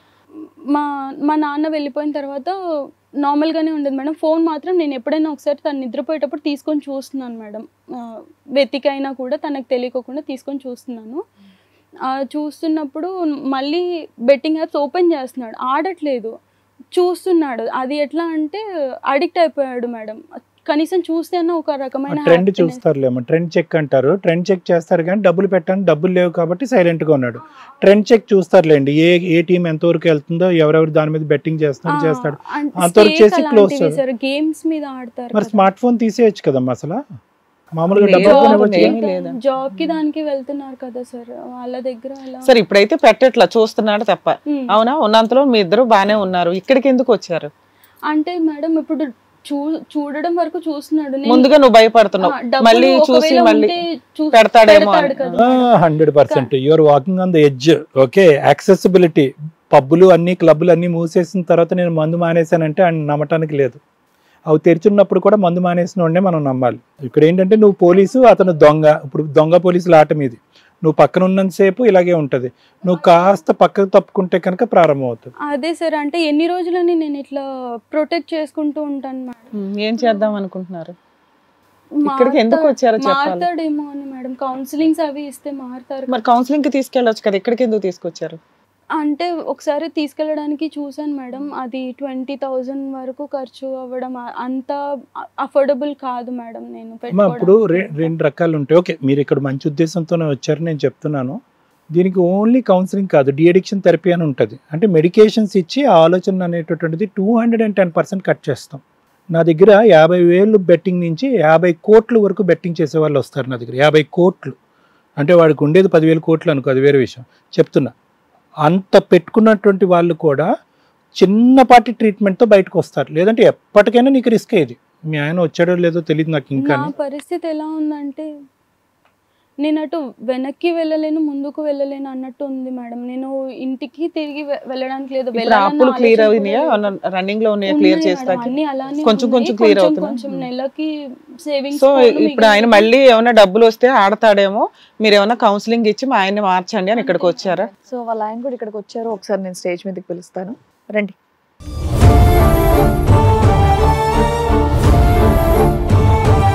చక్కగా చదువుకున్నారు, మంచిగా జాబ్ చేస్తున్నారు, అండ్ అలాగే చక్కగా లవ్ మ్యారేజ్ చేసుకున్నారు, ఇంట్లో వాళ్ళని ఒప్పించి హ్యాపీ ఫ్యామిలీ మీది.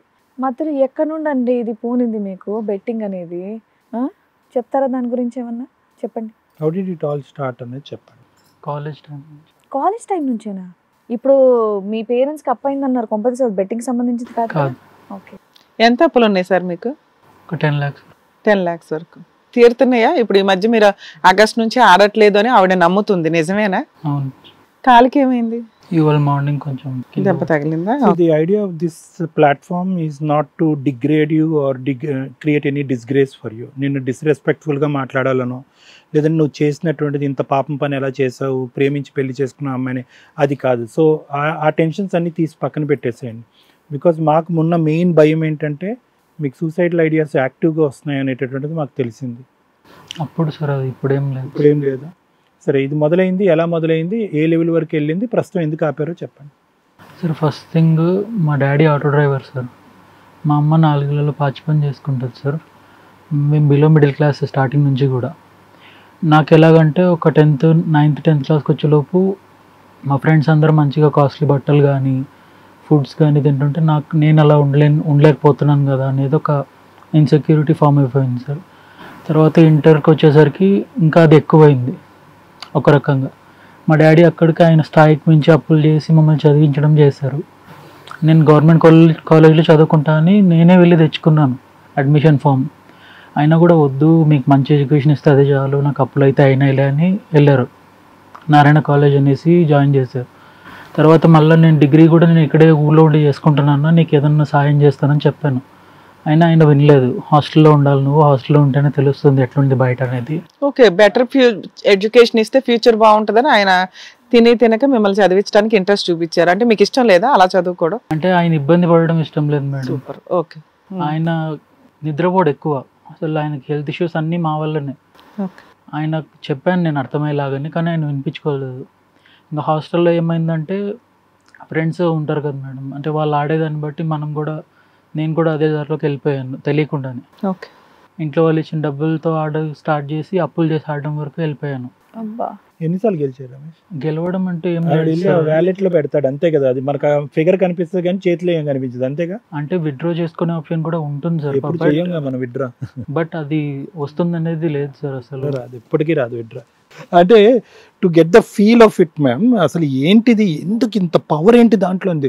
వాడు మునిగిపోతూ ఉంటాడు ఊబిలో, అయినా కానీ 10 రూపాయలు తీసుకొచ్చి పెడతాడు. సపోజ్ ఒకే ఒక నమ్మకం, 10,000 పోగొట్టుకున్నానంటే ఈ రోజు నేను అనవసరంగా దాని మీద పెట్టాను కాబట్టి నా తలరాత బాలేక పెట్టాను, నెక్స్ట్ బెట్లో నేను 30,000 కొడతాను అనే ఒక్క దాంతో కొట్టుకుంటూ పోతారు. అదొక భయంకరమైన అట్రాక్షన్. అది ఫస్ట్ ఇనిషియల్గా ఎంత అమౌంట్ పెట్టావు? 5,000. ఏంటి స్టూడెంట్ గా ఉండగానే? 5,000 ఎక్కడది మీకు? అంటే డిగ్రీ తర్వాత మేడం స్టార్ట్ అయింది. డిగ్రీ తర్వాత మాక్సిమం ఎంత పెట్టావు? 10,000. 10,000 ఈ లోన్స్ అన్ని తీసుకొని చాలా సార్లు సార్, అంటే అదే రిపీటెడ్ గా ఎక్కువ అమౌంట్ అయిపోయింది అది. సార్ ఈ లోన్స్ అన్ని పెట్టి ఇదే గేమ్స్ ఆడారా? ప్రైవేట్ యాప్లోకి ఎప్పుడు వెళ్ళా?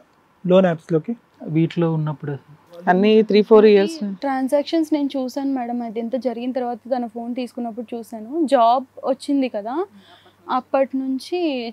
ఇంకొకటి నాకు వచ్చేది 15,000 to 16,000 వచ్చేది సార్ నాకు స్టార్టింగ్ లో. అన్ని పోను. నాకు 2019లో వచ్చింది జాబ్. అప్పుడు ఎలాగంటే ఇంట్లో నాన్న అమ్మ అడిగేవాళ్ళు, వాళ్ళకి 15,000 ఇచ్చేవాడిని, 3,000 నేను ఖర్చులకు పెట్టుకునేవాడిని. అక్కడ ఏమైందంటే ఇంకా నేను అనుకున్నట్లు ఉండలేకపోయాను సార్. తక్కువ టైంలో ఎక్కువ అమౌంట్ వస్తుందేమో అనే ఒక థాట్ వచ్చేసింది ఆ టైంలో. అట్లనే స్టార్ట్ అయింది. నేను రియలైజ్ అయ్యేలోపు చాలా ఎక్కువ లాస్ అయిపోయింది సార్. ప్యాకాట్లు ఆడడానికి గ్రూప్ కావాలి, అది కూడా అంతే.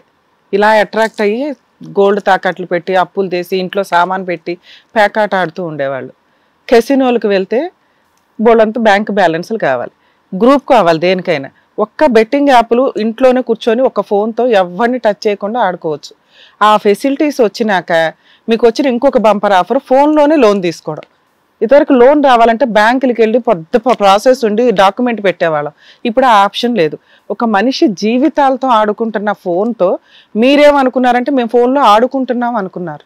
ఈ రోజున ఇక్కడ కూర్చునే పరిస్థితి ఎందుకు వచ్చిందో తెలుసా? మీ ఆవిడ మీ మీద ఒక్క మాట చెప్పాలి, అన్నీ మంచిగానే చెప్పింది, కానీ నా భయం అండి భవిష్యత్తులో మళ్ళీ డబ్బులు వస్తే ఆడతాడేమో, అలా ఆడకుండా ఏమన్నా కౌన్సిలింగ్ ఉంటుందా, ట్రీట్మెంట్ ఉంటుందా అని అడగడానికి వచ్చింది. దానికి మేము హెల్ప్ చేయమంటారా వద్దా? చేయండి. మీరు ఓకేనా?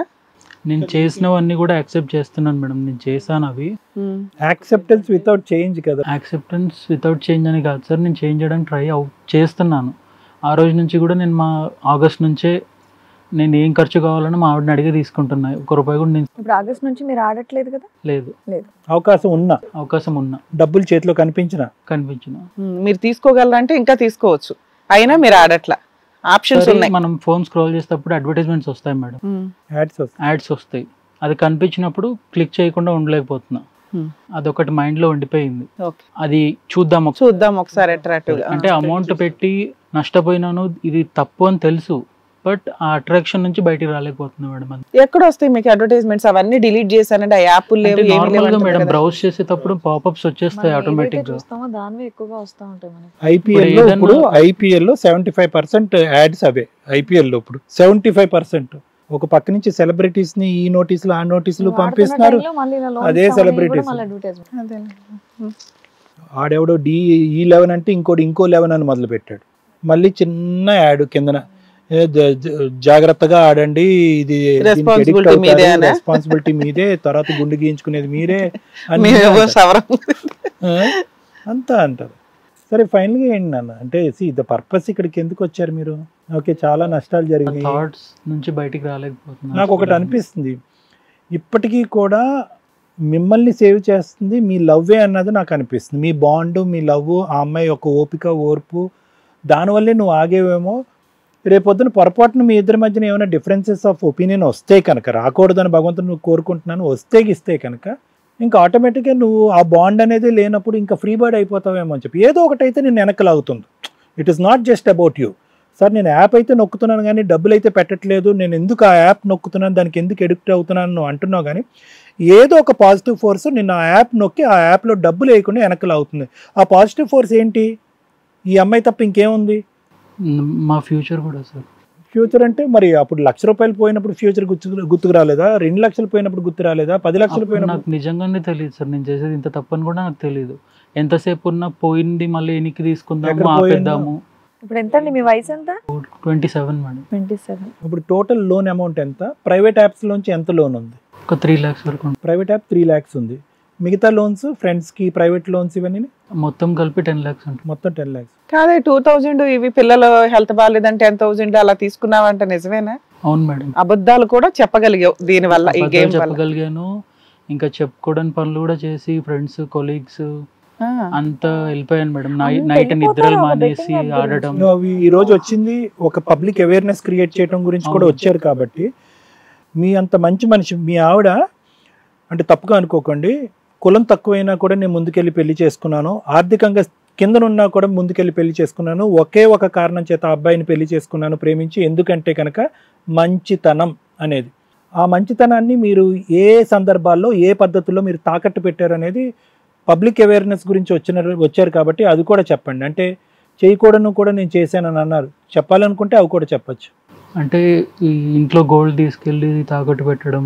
గోల్డ్ తాకట్టు పెట్టారు. ఇంకా ఫ్రెండ్స్కి ఎవరికో ఇట్లా ఐటీ కంపెనీలో జాబ్స్ ఉన్నాయని చెప్పి వాళ్ళతో డబ్బులు వాళ్ళ దగ్గర అడ్వాన్స్ తీసుకోవడం, ఇంకా తెలిసిన వాళ్ళతో అందరితో అప్పు చేయడం, ఇవన్నీ జరిపించడం గురించి 1,00,000 అబద్ధాలు. స్టార్ట్ చేసినప్పుడే మీ ఆవిడతో డిస్కస్ చేస్తుంటే ఎప్పుడో నేను అప్పుడు ఏమన్నానంటే అప్పటికి ఆ రోజుకి సేఫ్ అయితే చాలు, నేను అంతే, ఆ రోజుకి నేను దొరకకపోతే చాలు, మరుసటి రోజు నుంచి ఏదైతే పోగొట్టుకున్నామో అవన్నీ కూడా ఒక్క దెబ్బతో తీసుకొచ్చి ఆ అమ్మాయి పాదాల దగ్గర పోసేస్తే ఆమె ఖుషి అయిపోతుందిగా. ఇవన్నీ కనిపించావు కదా అన్నట్టు వెళ్ళిపోయింది మేడం నాకు. అట్లీస్ట్ ఇప్పుడన్నా రియలైజ్. ఇంకొకటి మాది లవ్ మ్యారేజ్ కాబట్టి వాళ్ళ పేరెంట్స్కి నేను నచ్చను సార్, అది ఓపెన్ ఫ్యాక్ట్. ఇంకొకటి పెళ్ళైన దగ్గర నుంచి కూడా అబ్బాయికి అంతే జీతం కదా, ఏం చూసుకుంటాడు నిన్ను, డబ్బుతో పోల్స్తున్నారు. డబ్బు అనే కాదు, మన స్టేటస్కి దూగరు కదా, మీరు కొంచెం ఆలోచించాలి కదా నువ్వు కూడా జీవితం గురించి. ఇంకొకటి నేను మా పర్సనల్ లైఫ్కి కూడా ఇంపార్టెన్స్ ఇవ్వలేదు సార్ దీనిలో పడి. మేము ఫిజికల్గా కూడా ఎక్కువ ఇంటిమేట్ అవ్వకపోవడము అది చూసి వాళ్ళ నాన్న కూడా తట్టుకోలేకపోయారు. చాలాసార్లు గొడవలు జరిగినాయి ఇంట్లో కూడా. ఇంకోటి ఆయన వర్షన్లో ఆలోచిస్తే ఒక తండ్రిలాగా ఆయన కూడా చెప్పేది కరెక్టే సార్, కూతురు జీవితం ఇట్లా పోతుంది కదా అనేది. ఎవరు బాధ? బట్ నాకు ఎక్కడంటే బాధ, ఆయన నన్ను ఎప్పుడు తక్కువ చేసే మాట్లాడతారు. ఇదే అవుతాను జీతము, ఇదేనా వచ్చేది, ఇంతేనా, నేను చెప్పిన చేసుకుంటే ఇంకా బాగుండే కదా నువ్వు, అది నిన్ను ఇంకా గుచ్చేదా? నా ముందే మాట్లాడేవాళ్ళు సార్ ఇవన్నీ. ఇవన్నీ మాట్లాడుతున్నారు, తిని ఇంకా డిగ్రేడ్ అవుతున్నాడు అని మా నాన్న వెళ్ళినా కూడా ఏమనలేదు సార్. ఏంటమ్మా డిగ్రేడ్ అవుతున్నాడు? ఇవన్నీ మా నాన్నగారు మాతోనే ఉండేవాళ్ళు కదా సార్. ఆయనకి డయాబెటిక్ మేడం, మా నాన్న చిన్నప్పటి నుంచి జీన్స్ నుంచి వచ్చింది, ఎక్కువ అప్ అండ్ డౌన్స్ అవుతూ ఉంటాయి మేడం, కంట్రోల్ ఉండదు. కాకపోతే ఇవన్నీ గొడవలు ఇంకా ఆయన ఎలా అంటున్నారంటే ఇతను మారడు, వచ్చేసి వేరే చూసుకుందాం, వేరే మ్యారేజ్ చేస్తాను, ఇలానే మాట్లాడారు. నిజంగా మీ నాన్నగారు సెట్ చేసుకోవాలనుకుంటే మీ అమ్మగారితో సెట్ చేసుకోవాలి.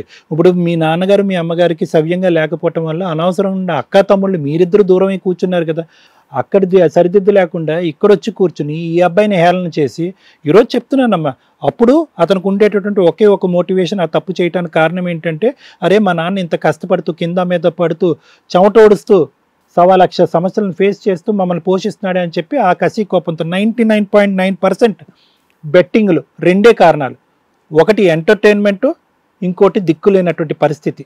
అవును సార్ చెప్పారు. ఫస్ట్ అది. సెకండ్, ఒకటేమోచి వాళ్ళ నాన్నగారు అంత కష్టపడుతున్నారు, చిచ్చి ఈ పేదరికంలో నేను ఉండలేనని చెప్పి పరిగెట్టుకుంటూ వెళ్ళి అక్కడ చేతులు కాల్చుకున్నాడు. రెండోసారి మీ నాన్నగారు చేసిన హేళన, అరే నువ్వేంట్రా బాబు ఇంతే సంపాదిస్తావు, ఇంత డబ్బులు సంపాదించే మొగుడుతో నువ్వేమంటావు, శారీరక సుఖం లేదు, ఆర్థిక సుఖం లేదు, నువ్వు వచ్చేయమంటే కనుక సరే నా భార్య దగ్గర నేను ప్రూవ్ చేసుకోవాలని చెప్పి 10,000 20,000 పెట్టినోడు లక్షల కాడకు పోయాడు. ఇంకా అందుకే సార్ మా నాన్న హెల్త్ బాగలేదన్నా కూడా సరే నువ్వు వెళ్ళి అక్కడే. అవన్నీ పక్కన పెడితే ఇన్ని మాటలన్నా సరే అమ్మాయి నిన్నే వెనకేసుకొని వస్తుందంటే ఆ అమ్మాయి మిమ్మల్ని ఎంత లవ్ చేస్తుంది అనేది మీరు ఆలోచించాలి. ఏదేమైనా నెక్స్ట్ ఇంకా మీ ఇద్దరే కలిసి ఉండాలి కాబట్టి దాని తగ్గట్టుగా మీరు ప్రవర్తించి ముందుకెళ్తే బాగుంటది. ఇది కథ కాదు జీవితం ప్రోగ్రామ్ ని అందరికంటే ఒక రోజు ముందుగా చూడాలి అనుకుంటే హిట్ టీవీ యాప్ ని డౌన్లోడ్ చేసుకోండి. ఇందులో మీరు మెచ్చే మీకు నచ్చే కంటెంట్ సిద్ధంగా ఉంది. Things will be fine. మీ ఇద్దరి మధ్యన మంచిగానే ఉంటుంది. ఓన్లీ థింగ్ ఏంటంటే ఇక ముందు నుంచి ఇప్పటికైనా అంత ట్రాన్స్పరెంట్ అంత ట్రాన్స్పరెంట్ తనకి నీకు అంతే. 99% కేసెస్ వ్యసనం అంటే కనుక సహజంగా మనం చూస్తామమ్మా, ఇది కూడా ఒక వ్యసనమే. ఓకే, ఇది వ్యసనమే. తాగుడు ఉంటే కనుక సిగరెట్ ఉంటుంది, సిగరెట్ ఉంటే కనుక గాంజా ఉంటుంది, గాంజా ఉంటే కనుక ఇంకోటి ఏదో ఉంటుంది. చైన్ రియాక్షన్ లాగా వ్యసనాలు ఉంటాయి. కానీ బెట్టింగ్ అనేటటువంటిది, గ్యాంబ్లింగ్ అనేటటువంటి ఈ వ్యసనంలో అది తప్ప ఇంకే వ్యసనం ఉండదు సహజంగా. నెంబర్ 1. నెంబర్ 2 ఏంటంటే వీళ్ళంత తెలివైన వాళ్ళు ఉండరు, వీళ్ళంత మంచి వాళ్ళు ఉండరు. ఎంతోమంది ఆడవాళ్ళు విచిత్రంగా, ఈ రోజే నేను ఒక 15 నుంచి 20 కేసులు చేశాను, ఓన్లీ బెట్టింగ్ కేసులు. ఐపీఎల్ సీజన్లో నా బెట్టింగ్ గ్రాఫ్ ఇలా పెరిగిపోద్ది అనమాట. జనం ఐపీఎల్ సీజన్లో ఈ 2.5 మంత్స్లో 2.5 మంత్స్లో international India versus Australia, Manchester United football matches అప్పుడు కూడా ఎక్కువ అవుతుంది. కానీ ఐపీఎల్ సీజన్లో మాత్రం గ్రాఫ్ ఇలా పెరుగుతుంది. అండ్ నా దగ్గరే 15 మంది 20 మంది వచ్చారు అంటే కనుక హైదరాబాద్లో ఉన్న 350 మంది సైకాట్రిస్ట్ దగ్గరికి ఎంతమంది ఈ పిల్లకాయలు వెళ్తున్నారు అన్నది మీరు ఆలోచించుకోండి. సో ఏంటంటే గ్రాఫ్ పెరిగిపోతుంది. అందరూ కూడా సూపర్ ఎడ్యుకేటెడ్, ఎంత తెలివైన పిల్లలు, వాళ్ళని చూస్తే ఎంత ముచ్చట వస్తుంది. ఇక్కడ రమేష్ని చూస్తే మనకు మా అందరికీ ముగ్గురులో ఎవరికి కూడా ఆవగించి అంత కోపం కూడా రాదు. ఎందుకంటే వాళ్ళు మాట్లాడేటటువంటి తీరు కానీ పాలిష్డ్గా మాట్లాడతారు, అవతల వ్యక్తికి నొప్పి కలగకుండా మాట్లాడతారు, పశ్చాత్తాపం పడతారు, బాధపడతారు, మేము చేసిన తప్పు నా వల్ల నలుగురు ఇబ్బంది పడ్డారు, సేమ్ టోన్. సో దానికి ఏమవుతుంది అంటే కనుక నీలాంటి భార్యలు ఇంకెక్కడికి పోలేరు. అందరికీ, ప్రపంచాన్ని అందరికీ సమాధానం చెప్పుకోవడానికి ట్రై చేస్తారు. మా ఆయన ఇంత దేవుడు అంత మంచోడు అని చెప్తాడు. కానీ మా ఆయన ఈరోజు అప్పుల పాలు చేశాడు, దానివల్ల నేను ఇబ్బంది పడ్డాను, నా బంగారం తీసుకెళ్ళి తాకట్టు పెట్టాడు, దానివల్ల మా కుటుంబం సర్వనాశనం అయిపోయింది అనే బాధ నలుగురికి చెప్పుకుంటారే కానీ ఆ గిరి దాటి బయటకు వెళ్ళరు. అమ్మ పిల్లవని, నాన్న పిల్లని, కుటుంబం మొత్తం పిల్లవని ఎక్కడికి వెళ్ళరు. సో నేను చెప్పేది ఏంటంటే ఆ మంచితనం అనేది ఒక క్యారెక్టర్ ఉంటుంది. రెండోది ఏంటంటే ఇంకా ఏ వ్యసనాలు ఉండవు మేడం, ఇంకే ఇతరత్ర వ్యసనాలు, తాగుడు కానీ, తిరుగుళ్ళు కానీ, అమ్మాయిల వ్యవహారాలు కానీ ఇలాంటివి ఏమి ఉండవు. అంటే సహజంగా చెప్తున్నాను 95% కేసెస్. మూడో అంశం ఏంటంటే కనుక ఇంట్లో ఎటువంటి కష్టం రానివ్వరు. అప్పు చేసి పప్పు కూడి ఏదో ఒకటి చేస్తారు కానీ ఇంట్లో ఎటువంటి కష్టం రానివ్వరు. నువ్వు ఎన్ని మాటలు అంటే అన్ని మాటలు పడతారు, నువ్వు తిడితే తిట్టించుకుంటారు, కొడితే కొట్టించుకుంటారు. ఆఖరికి నన్ను నేను ప్రూవ్ చేసుకోలేకపోయానని చెప్పి లాస్ట్ 3 monthsలోనే, ఇఫ్ ఐఎమ్ నాట్ రాంగ్, మన హైదరాబాద్లో స్టాటిస్టిక్స్లో గ్యాంబ్లింగ్ బెట్టింగ్ చేసి ప్రైవేట్ యాప్స్లోకి వెళ్ళి ఆ లోన్లు బారిన పడలేక, వాళ్ళ హింస భరించలేక దగ్గర యువతరం అంటే 25 to 32 years మధ్యలో ఉండేటటువంటి యువకులు 18 మంది సూసైడ్ చేసుకుని చచ్చిపోయారు. ఇవి గణాంకాలు మొన్నే వచ్చినాయి స్టాటిస్టిక్స్. 18 to 20 మంది అంటే 2 monthsలోనే. ఈ ఐపీఎల్ మొదలైంది, దానికి ముందు వచ్చినటువంటి మన ఛాంపియన్స్ ట్రోఫీ టోర్నమెంటు, ఈ 2 monthsలోనే దగ్గర 18 నుంచి 20 మంది చనిపోయారు. సో మంచితనానికి మారిపోయారు. ఇప్పుడు ఎందుకు సార్ ఆడతారు మరి? అంత మునిగిపోతున్నప్పుడు, అంత కొట్టుకుపోతున్నప్పుడు 10,000 దగ్గర రియలైజ్ అవరా, 20,000 దగ్గర రియలైజ్ అవరా అంటే కనుక ఒక మోటివేటింగ్ ఫ్యాక్టర్ అయితే కనుక ఒకరిని బాగా ఇబ్బంది పెట్టి గుచ్చేటటువంటి ఒక ఫ్యాక్టర్ ఉంటుంది. అదేంటంటే పేదరికం. ఏంట్రా ప్రతిరోజు ఆ పూటకు కూడు గురించి ఆలోచించాలి, మా నాన్న చెమటోడ్చి కష్టపడుతున్నాడు, ఎప్పటికైనా మా అమ్మని నాన్నని కూర్చోపెట్టి సుఖంగా సంతోషంగా ఏ రోజు నేను వాళ్ళు తిండి పెడతాను. ఏంటి చదువులు, ఈ బీటెక్లు ఏంటి, ఈ ఎంటెక్లు ఏంటి, ఎంతకాలం చదువుతాం? కట్ చేస్తే కనుక ఐటీ వాడు 10,000 20,000 15,000 ఇస్తాడు. ఏ రోజు ఉద్యోగం పీకేస్తాడో తెలీదు. ఎందుకురా ఈ అభద్రతతో ఎందుకు బతకాలి? ఒక్క దెబ్బతో చిటికేస్తే లక్షాధికారి అయిపోవచ్చు, లేదంటే కరోర్పతి అయిపోవచ్చు అనేటటువంటి ఒక ఆలోచన వాళ్ళ తెలివితేటలు, నన్ను ఏదైతే తెలివైన వాళ్ళు అంటాం కదా, ఆ తెలివితేటలు తీసుకెళ్ళి తాకట్టు పెడతారు, పక్కన పెడతారు. దెబ్బతో అయిపోవాలి, ఈ దెబ్బతో అయిపోవాలని చెప్పి. ఇందులో ఎంటర్టైన్మెంట్ గురించి ఆడేటటువంటి వాళ్ళు తక్కువ మోతాదమ్మా. ఎంటర్టైన్మెంట్ గురించి ఆడేవాడు ఈజీగా బయటపడిపోతాడు. ఎందుకంటే వాడి సుఖం గురించి, సంతోషంగా నుంచి ఆడుతున్నాడు, వాడికి ఎంత బఫర్ ఉంటుంది అనమాట. ఎంత పోయినా కూడా వాడి దగ్గర ఉంటుంది. మీ దగ్గర ఎంత పోతే కనుక ఎంత అప్పు ఉంటుంది. అది ఒకటి. రెండోది ఏంటంటే కనుక హేళన. ఎవరైనా హేళన చేస్తే కనుక వాళ్ళు తట్టుకోలేరు. ఎందుకంటే వీళ్ళు మంచితనంతో పుట్టారు, ఎవరు వాళ్ళ వైపు వేలెత్తి చూపెట్టలేరు. రమేష్ మాట్లాడుతుంటే కనుక అతని ఐక్యూ ఎంత ఉందో అనేది నాకు తెలుసు. నీ ఐక్యూ కూడా చాలా బాగుంటుంది, మీ ఇద్దరు ఐక్యూ కూడా చాలా బాగుంటుంది. ఇంటలెక్చువల్ కోఎఫిషియంట్ 95 above ఉంటుంది. కానీ నువ్వేంటంటే slow and steady will win the game. అంటే నిలబడి నీళ్ళు తాగటం బెటర్, పరిగెట్టు పాలు తాగేదానికంటే అనే సామెతం. అది ఒకటి. రెండోది ఏంటంటే కనుక హేళన. ఎవరైనా కూడా అరే నువ్వేంటి ఇలా ఉన్నావు, అంత తెలివైన వాడు, నువ్వు ఇంత పొడుస్తావు అనుకుంటే నువ్వేంటి ఈ స్థాయిలో ఉన్నావు, మీ అన్నయ్యని చూసి నేర్చుకోరా, మీ తమ్ముడిని చూసి నేర్చుకోరా, పక్కింటి ఆంటీని చూసి నేర్చుకోరా అని చెప్తే కనుక వీళ్ళకి కోపాలు వస్తాయి. అందులో ఇతను ప్రేమించి నిన్ను మీ పెద్దల యొక్క అంగీకారం లేకుండా తీసుకొచ్చి ఇంట్లో కూర్చోబెట్టి, సో ఆటోమేటిక్గా ఇతనికి తెలియకుండానే అతి పెద్ద శత్రువులు ఇతని జీవితంలో మీ అమ్మ నాన్న అయ్యారు. ఇప్పుడు ఏంటంటే he has to prove a point to his wife. తప్పైతే నన్ను కరెక్ట్ చేయను. He has to prove a point to his wife that he's a eligible husband. అన్ని తరాలుగా అన్ని విధాలుగా ఒక అర్హత ఉండేటటువంటి ఒక భర్తగా, ఒక అర్హత ఉండేటటువంటి అల్లుడుగా అతను ప్రూవ్ చేసుకోవాలి. సో దానివల్ల ఏమైందంటే అతని తాపత్రయం ఇంకా పెరిగింది. ఎప్పుడైతే మీ నాన్నగారు వచ్చి ఇదేంటమ్మా అప్పుడు ఇంతే సంపాదన, ఇప్పుడే సంపాదన, నువ్వు అతని సంపాదన మించిపోవటం ఏంటి, ఇంటికి పెద్దగా ఈ విధంగా మాట్లాడేటప్పటికి ఎక్కడైతే ఓడిపోయినో అక్కడే గెలవాలి అనేటటువంటి కసి అతనిలో పెరిగింది. ఇది ఓవర్ కాన్ఫిడెన్స్ అనరు, పిచ్చి కాన్ఫిడెన్స్ అంటారు. చాలామంది ఏమనుకుంటారు, అరే అన్ని లక్షలు ఎలా ఆడేవారో నీకు ఓవర్ కాన్ఫిడెన్స్ అంటారు. ఓవర్ కాన్ఫిడెన్స్ కాదు, పిచ్చి కాన్ఫిడెన్స్. ఏంటి ఆ పిచ్చి కాన్ఫిడెన్స్ అంటే కనుక, అరే బ్యాడ్ లక్, అక్కడ ఆ నెంబర్ మీద వేయిపోయి ఈ నెంబర్ మీద వేసాను, ఈరోజు ఖచ్చితంగా 3 మీద వేస్తాను, కొట్టేస్తాను అంటే కాన్షియస్. మన ఎంసెట్ ఇలాంటి కాంపిటేటివ్ ఎగ్జామ్స్ రాసినప్పుడు ABCD అని వస్తారు. అందులో C and D చాలా దూరంగా ఉంటాయి, A and B దగ్గరగా ఉంటాయి. మొత్తం గ్యాంబ్లింగ్ అంతా కూడా అక్కడే ఉంటుంది. గ్యాంబ్లింగ్, బెట్టింగ్ మొత్తం వెబ్సైట్స్ అన్నీ కూడా ఆ రెండింటిని ఎంత దగ్గరగా చూపెడతారు అంటే కనుక ఇదా ఇదా ఇదా ఇదా ఇదా ఇదా అని చెప్పి దీని మీద వేస్తాం, పోతుంది. అప్పుడు ఏమనుకుంటాం మనం, పోయిన తర్వాత ఏమనుకుంటాం, అరే దీని మీదే కదా మనం వేయాలని అనుకున్నాం, నా మైండ్ ఏంటి లాస్ట్ మినిట్లో దీని మీద వేసింది అని చెప్తే బాధపడతాం. సో నెక్స్ట్ టైం ఏం చేస్తాం, మళ్ళీ ఆ రెండే కనిపిస్తూ ఉంటాయి, ఇదా ఇదా ఇదా ఇదా అని చెప్పి దీని మీద వేస్తాడు, ఈసారి ఇది వస్తుంది. సో కాబట్టి ఏమవుతుంది, ఈ రెండింటి మధ్యనే ఆడుతూ ఉంటాడు, పోతూనే ఉంటుంది. కానీ వీళ్ళలాంటి వాళ్ళని అట్రాక్ట్ చేయడం గురించి నేను ఎప్పుడు నా దగ్గరకు వచ్చే పేషెంట్స్ అందరికీ ఒకటే చెప్తా ఉంటాను, అరే బాబు మీకు డబ్బులు ఇస్తూ పోతూ ఉంటే కనుక ఆడు పిల్లలు ఆడు బతకద్దాడు వెబ్సైట్ తయారు చేసుకుని ఒకటి నడిపిస్తున్నాడు ఒక సంస్థ, మీకు లక్షలు 1 కాదు 2 కాదు 3 కోట్లు వస్తాయి అని అంటూ కనుక రోజు 3 కోట్లు ఇస్తూ ఉంటే కనుక వాడు బతకద్దా, ఇస్తున్నట్టే అనిపిస్తుంది కానీ ఎవడు ఉండదు నాన్న. లేదంటే గెలిస్తే కనుక 1,00,000 మందిలో ఒకటి గెలుస్తారు, మిగతా 99,000 మంది అడుక్కు తింటారు అని అంటాను. నేను ఇదే చెప్తా ఉంటాను అందరికి. సో వచ్చినట్టు అనిపిస్తుంది. ఇంకో అంశం ఏం చేస్తారు, నంబర్ గేమ్ ఆడతారు. అంటే మీకు కనిపిస్తుంది మేడం, నీకు 1,00,000 రూపాయలు వచ్చినాయి అని కనిపిస్తుంది, ఆడు వేలేలో ఇలా స్పార్క్ అవుతూ ఉంటుంది, 1,00,000 రూపాయలు వచ్చేసినట్టు. ఊరికనే అది మన చేతుల్లో ఉండదు, జోబులో ఉండదు, అది అక్కడ మెరుస్తూ ఉంటుంది. నువ్వు దమ్ముంటే అది విత్డ్రా చేయి, ఆడు విత్డ్రా చేయలేడు. సో అది కనిపించగానే అది ఏం చేస్తాడు, ఆ వేలేలో ఉన్నది తీసుకెళ్ళి మళ్ళీ పెట్టుబడి పెడతాడు.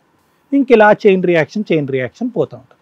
నిజానికి వాస్తవానికి చెప్పాలి అనుకుంటే కౌన్సిలింగ్ అనేది ఖర్చుతో కూడింది ప్రైవేట్ సంస్థల్లో అనుకుంటే కనుక మీకు మెడికల్ మేనేజ్మెంట్ కూడా ఉంది. అంటే ఆలోచనని కట్ చేసేసేటటువంటి ఒక ట్రీట్మెంట్ ఉంటుంది.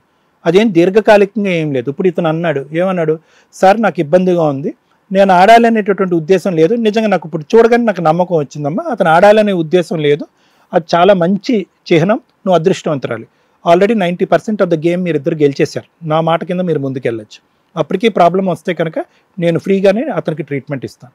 ఓకే, అది దాని మీద వేలు పెట్టిన తర్వాత ఆడట్లేదు అంటే కనుక, ప్లస్ అతనికి అవకాశాలు ఉన్నా కూడా ఆడట్లేదు అంటే కనుక అతనిలో అసలు సిసరైన మార్పు వచ్చింది.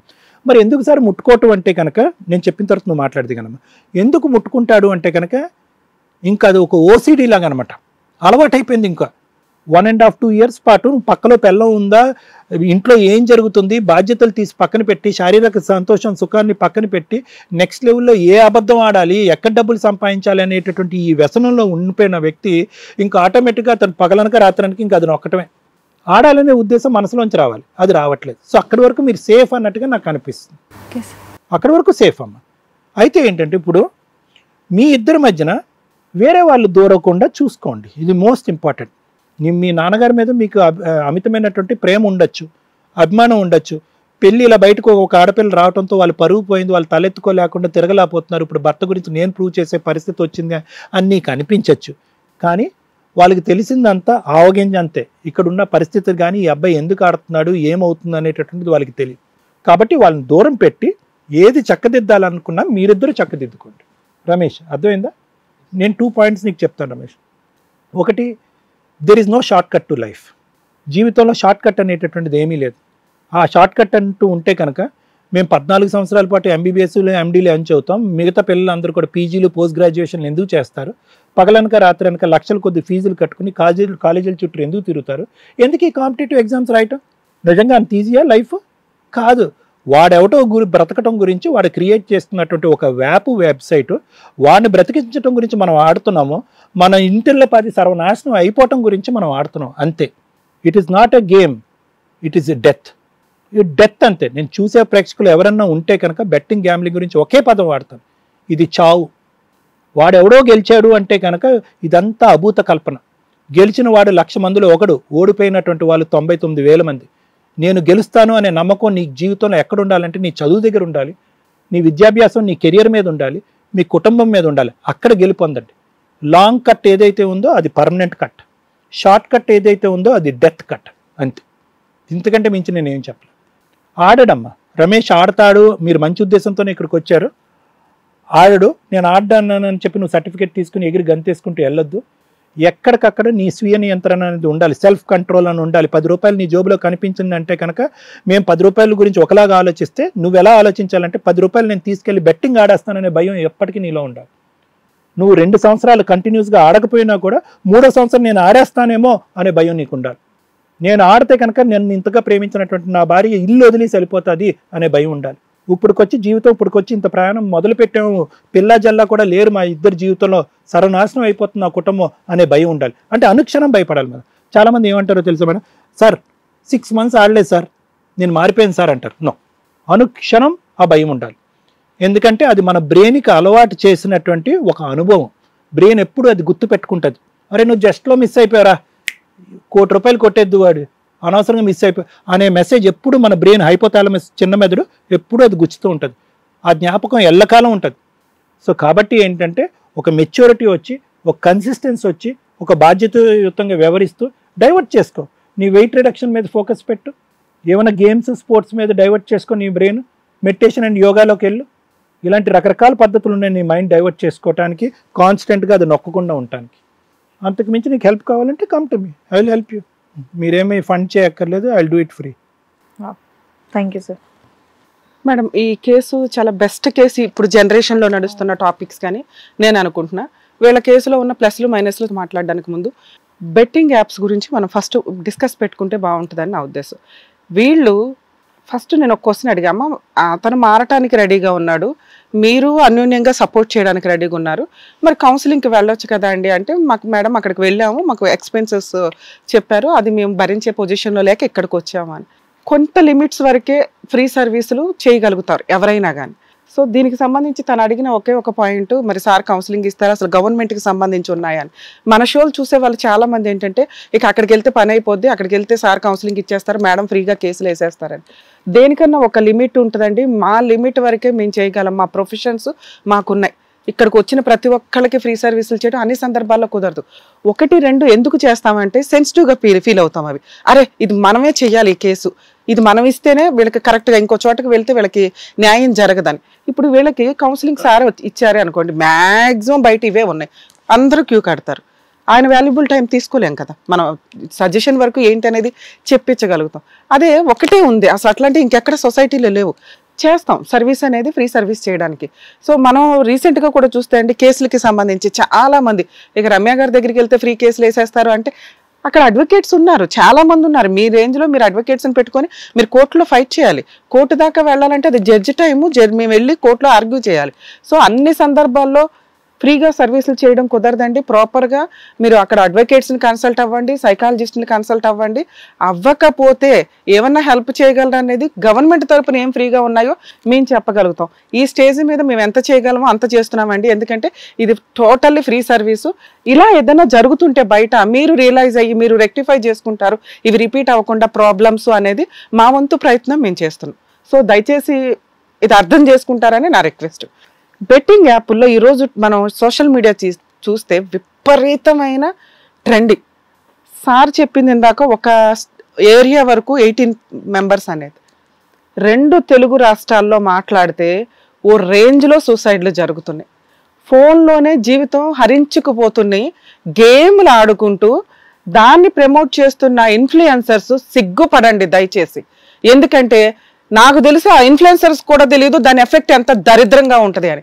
వాళ్ళు ఏమనుకుంటున్నారంటే ఓకే మాకు ప్రమోషన్ చేయమని ఇచ్చారు, డబ్బులు ఇస్తున్నారుగా, దాని సైడ్ ఎఫెక్ట్ ఎట్లా ఉంటుందో తెలియట్లా. ఎందుకంటే ఇన్ఫ్లుయెన్సర్స్ ఎక్కువైపోయారు. మనం చేయకపోతే ఇంకొకరు చేస్తారు, అదేదో మనమే చేస్తే బెటరు అని అన్ఎడ్యుకేటెడ్ ఇన్ఫ్లుయెన్సర్స్, సెలబ్రిటీ ఇన్ఫ్లుయెన్సర్స్ తెలియక చేస్తున్నారని నేను అనుకుంటున్నా. మేబీ తెలిసి చేస్తే మీ కర్మండి, అది నిజంగా పాపం. ఎందుకంటే మనం ఒకటి చేస్తున్నప్పుడు దాని సైడ్ ఎఫెక్ట్లు ఎట్లా ఉంటాయి, మనం తినే రూపాయి నిజాయితీగా తీసుకుంటున్నామా లేదా అనేది గుండెల మీద చేసుకుని నిద్రపోయేలాగా ఉండాలి. తిప్పి కొడితే 5 yearsలో కోట్ల వెళ్ళాలు ఫ్లాట్లు కొంటున్నామంటే ఎక్కడి నుంచి వస్తాయి? అంతలా నిజంగా ఎంత సెలబ్రిటీకి కూడా రావు, ఇలా ప్రమోషన్స్ చేసుకొని తీసుకోవడమే తప్ప. అది చేస్తున్నప్పుడు తీసుకోండి, మీ రేంజ్లో మీరు తీసుకోండి, కానీ అవతల వ్యక్తి ప్రాణాలతో చెలగాటం ఆడుతున్నామా అనేది 1కి 100 సార్లు మీరు రియలైజ్ అయితే బాగుంటుందనేది నా ఉద్దేశం అండి. బెట్టింగ్ యాప్స్లో కొన్ని రకాల మనుషులు, ఇతను ఈ టైపు మంచోడు, అదృష్టం కొద్దీ మంచోడు కాబట్టి పాజిటివ్గా మనం చెప్పగలుగుతున్నాం. ఇలా వినేవాడు ఎవ్వడూ ఉండవు బెట్టింగ్ యాప్ వాడు. సగం మంది మంచితనం, చేతకాంతనం, వేరే ఆప్షన్ లేదు, వెనకపోతే జీవితం ఉండదు కాబట్టి సర్దుకుందామని మంచితనంగా వచ్చి కూర్చోడు. రెండో వాళ్ళు నేను ఇంతే, ఉంటే ఉండు లేకపోతే దొబ్బే, ఏం చేసుకుంటావు చేసుకుంటే 20 ఏళ్ళు 25 ఏళ్ళు కాపురాలు చేసి పిల్లల్ని పెట్టుకొని ఏం చెయ్యాలో తెలియక ఉన్న ఆస్తులన్నీ తాకట్లు పెట్టి పడేస్తుంటే భర్తను వదిలేసి కోట్లకు వచ్చి కేసులు వేసుకుంటుంటే వీళ్ళు ఉండాలా ఓడాలని పేరెంట్స్ సూసైడ్లు చేసుకుంటున్న సందర్భాలు ఉన్నాయి. వీళ్ళు ఈ ప్రెజర్ తట్టుకోలేక అప్పులు ప్రాపర్టీలు ఉంటే పర్లా కట్టేయచ్చు, ప్రాపర్టీస్ లేకపోతే సడన్ గా సూసైడ్లు చేసుకుంటున్న వాళ్ళు బోల్డ్ మంది ఉన్నారు. దీనికి తోడు ఇది ఎంత రేంజ్లోకి వెళ్తుందంటే, ఇలా ఫోన్లో ఎందుకు ఇస్తున్నారు మీరు లోన్లు నాకు అర్థమే కావట్లా. లాక్డౌన్ దగ్గర నుంచి ఫోన్స్ యాప్స్లో ఎంత ఈజీగా 5 minutes నుంచి ½ an hourలో మీకు లోన్ శాంక్షన్ అయిపోతుంది, తక్కువ అకౌంట్లో పడుతుంది. ఇంత ఈజీగా ఇస్తున్నాడంటే నా జీవితం ఎలా తాకట్టు పెడుతున్నానని మీకు కొంచెం కూడా అనిపించదా? ఒక వ్యక్తి, మనం ప్రైవేట్ ఫైనాన్స్ వ్యక్తిని మనం ఒక 10 రూపాయలు అప్పు అడిగితే 1000 రూపాయలకు 100 రూపాయలు ఆ రోజే తీసుకుంటాడే. రెండో రోజుకి 100 200 కట్టుకుంటూ ఎక్కడైనా డిలే అయితే 300 కట్టాలంటే ఈ 1000కి మీరు 3000 కట్టుకుంటూ వెళ్తారు. ఎదురుగా మనము మన ఇల్లు కనిపిస్తున్న వ్యక్తికే మనం అంత కట్టాలు చూస్తే ఎవడో ముక్కుని తెలియనోడు ఇంత ఇస్తున్నాడు, ఎందుకు ఇస్తున్నాడని బేసిక్ ఆలోచించరా. మన అవసరం ఓకే, అవసరానికి ఇన్ టైంలో కట్టేయగలిగితే చూడండి. నేనైతే ఆ ఫోనుల్లో వచ్చే లోన్ యాప్లకి అయితే ఎవడో వెళ్ళొద్దని రిక్వెస్ట్ చేస్తానండి. ఎందుకంటే ఆ ఏజెంట్లు చేస్తున్న హెరాస్మెంట్కి సూసైడ్ చేసుకున్న పర్సంటేజ్ చాలా ఎక్కువ ఉంది. లాక్డౌన్లో ఎవరి దగ్గర డబ్బులు లేవు, ఎవరు ఫైనాన్స్ చేసేవాళ్ళు లేకపోవడం వల్ల విపరీతంగా వచ్చినంత తీసేసుకున్నారు. 1,00,000 2 లక్షలు 10 లక్షలు ఎవరి రేంజ్లో ఎంత వస్తే అంత తీసుకొని జీవితాలు సర్వనాశనం అయిపోయినాయి. స్టిల్ ఇప్పుడు కూడా ఏదన్నా అవసరం ఉంటే గబుక్కుని యాప్లో లోన్లు అప్లై చేస్తున్నారు. మీకు బ్యాంక్ ఉంటుంది, ప్రాపర్ వేలో తీసుకోండి, లేకపోతే అప్పు లేకుండా ఏం చేయగలరు. అవసరం ఉంటేనే అప్పు. ఏం అవసరం ఉంటుంది? చదువుకు అవసరం ఉంటుంది, హాస్పిటల్కి అవసరం ఉంటుంది, ఇంక పెళ్లికి అవసరం ఉంటుందేమో. ఇవి కూడా అసలు పెళ్లికి కూడా ఈ రోజుల్లో అంత అవసరంలా. ఒక్క చదువో లేకపోతే ఆరోగ్య నిమిత్తం మీకు ఎమర్జెన్సీ తప్ప దీనికోసం ఎందుకు అప్పులు చేస్తారు? చెయ్యకండి. మన తాహత ఎంతో అంతలోనే ఉండండి, ఇది బెటర్. ఇంకొకటి, ఈ ప్రెజర్ చేసే పనులన్నీ చేసేస్తారు, ప్రెజర్ తట్టుకోలేక సూసైడ్ చేసుకుంటారు. ఎవరు రెస్పాన్సిబిలిటీ? మీ కన్నా తల్లిదండ్రులు ఏడుస్తూ ఉంటారు, మిమ్మల్ని చేసుకున్న భార్య పిల్లలు ఏడుస్తూ ఉంటారు మీరు చేసే మిస్టేక్కి.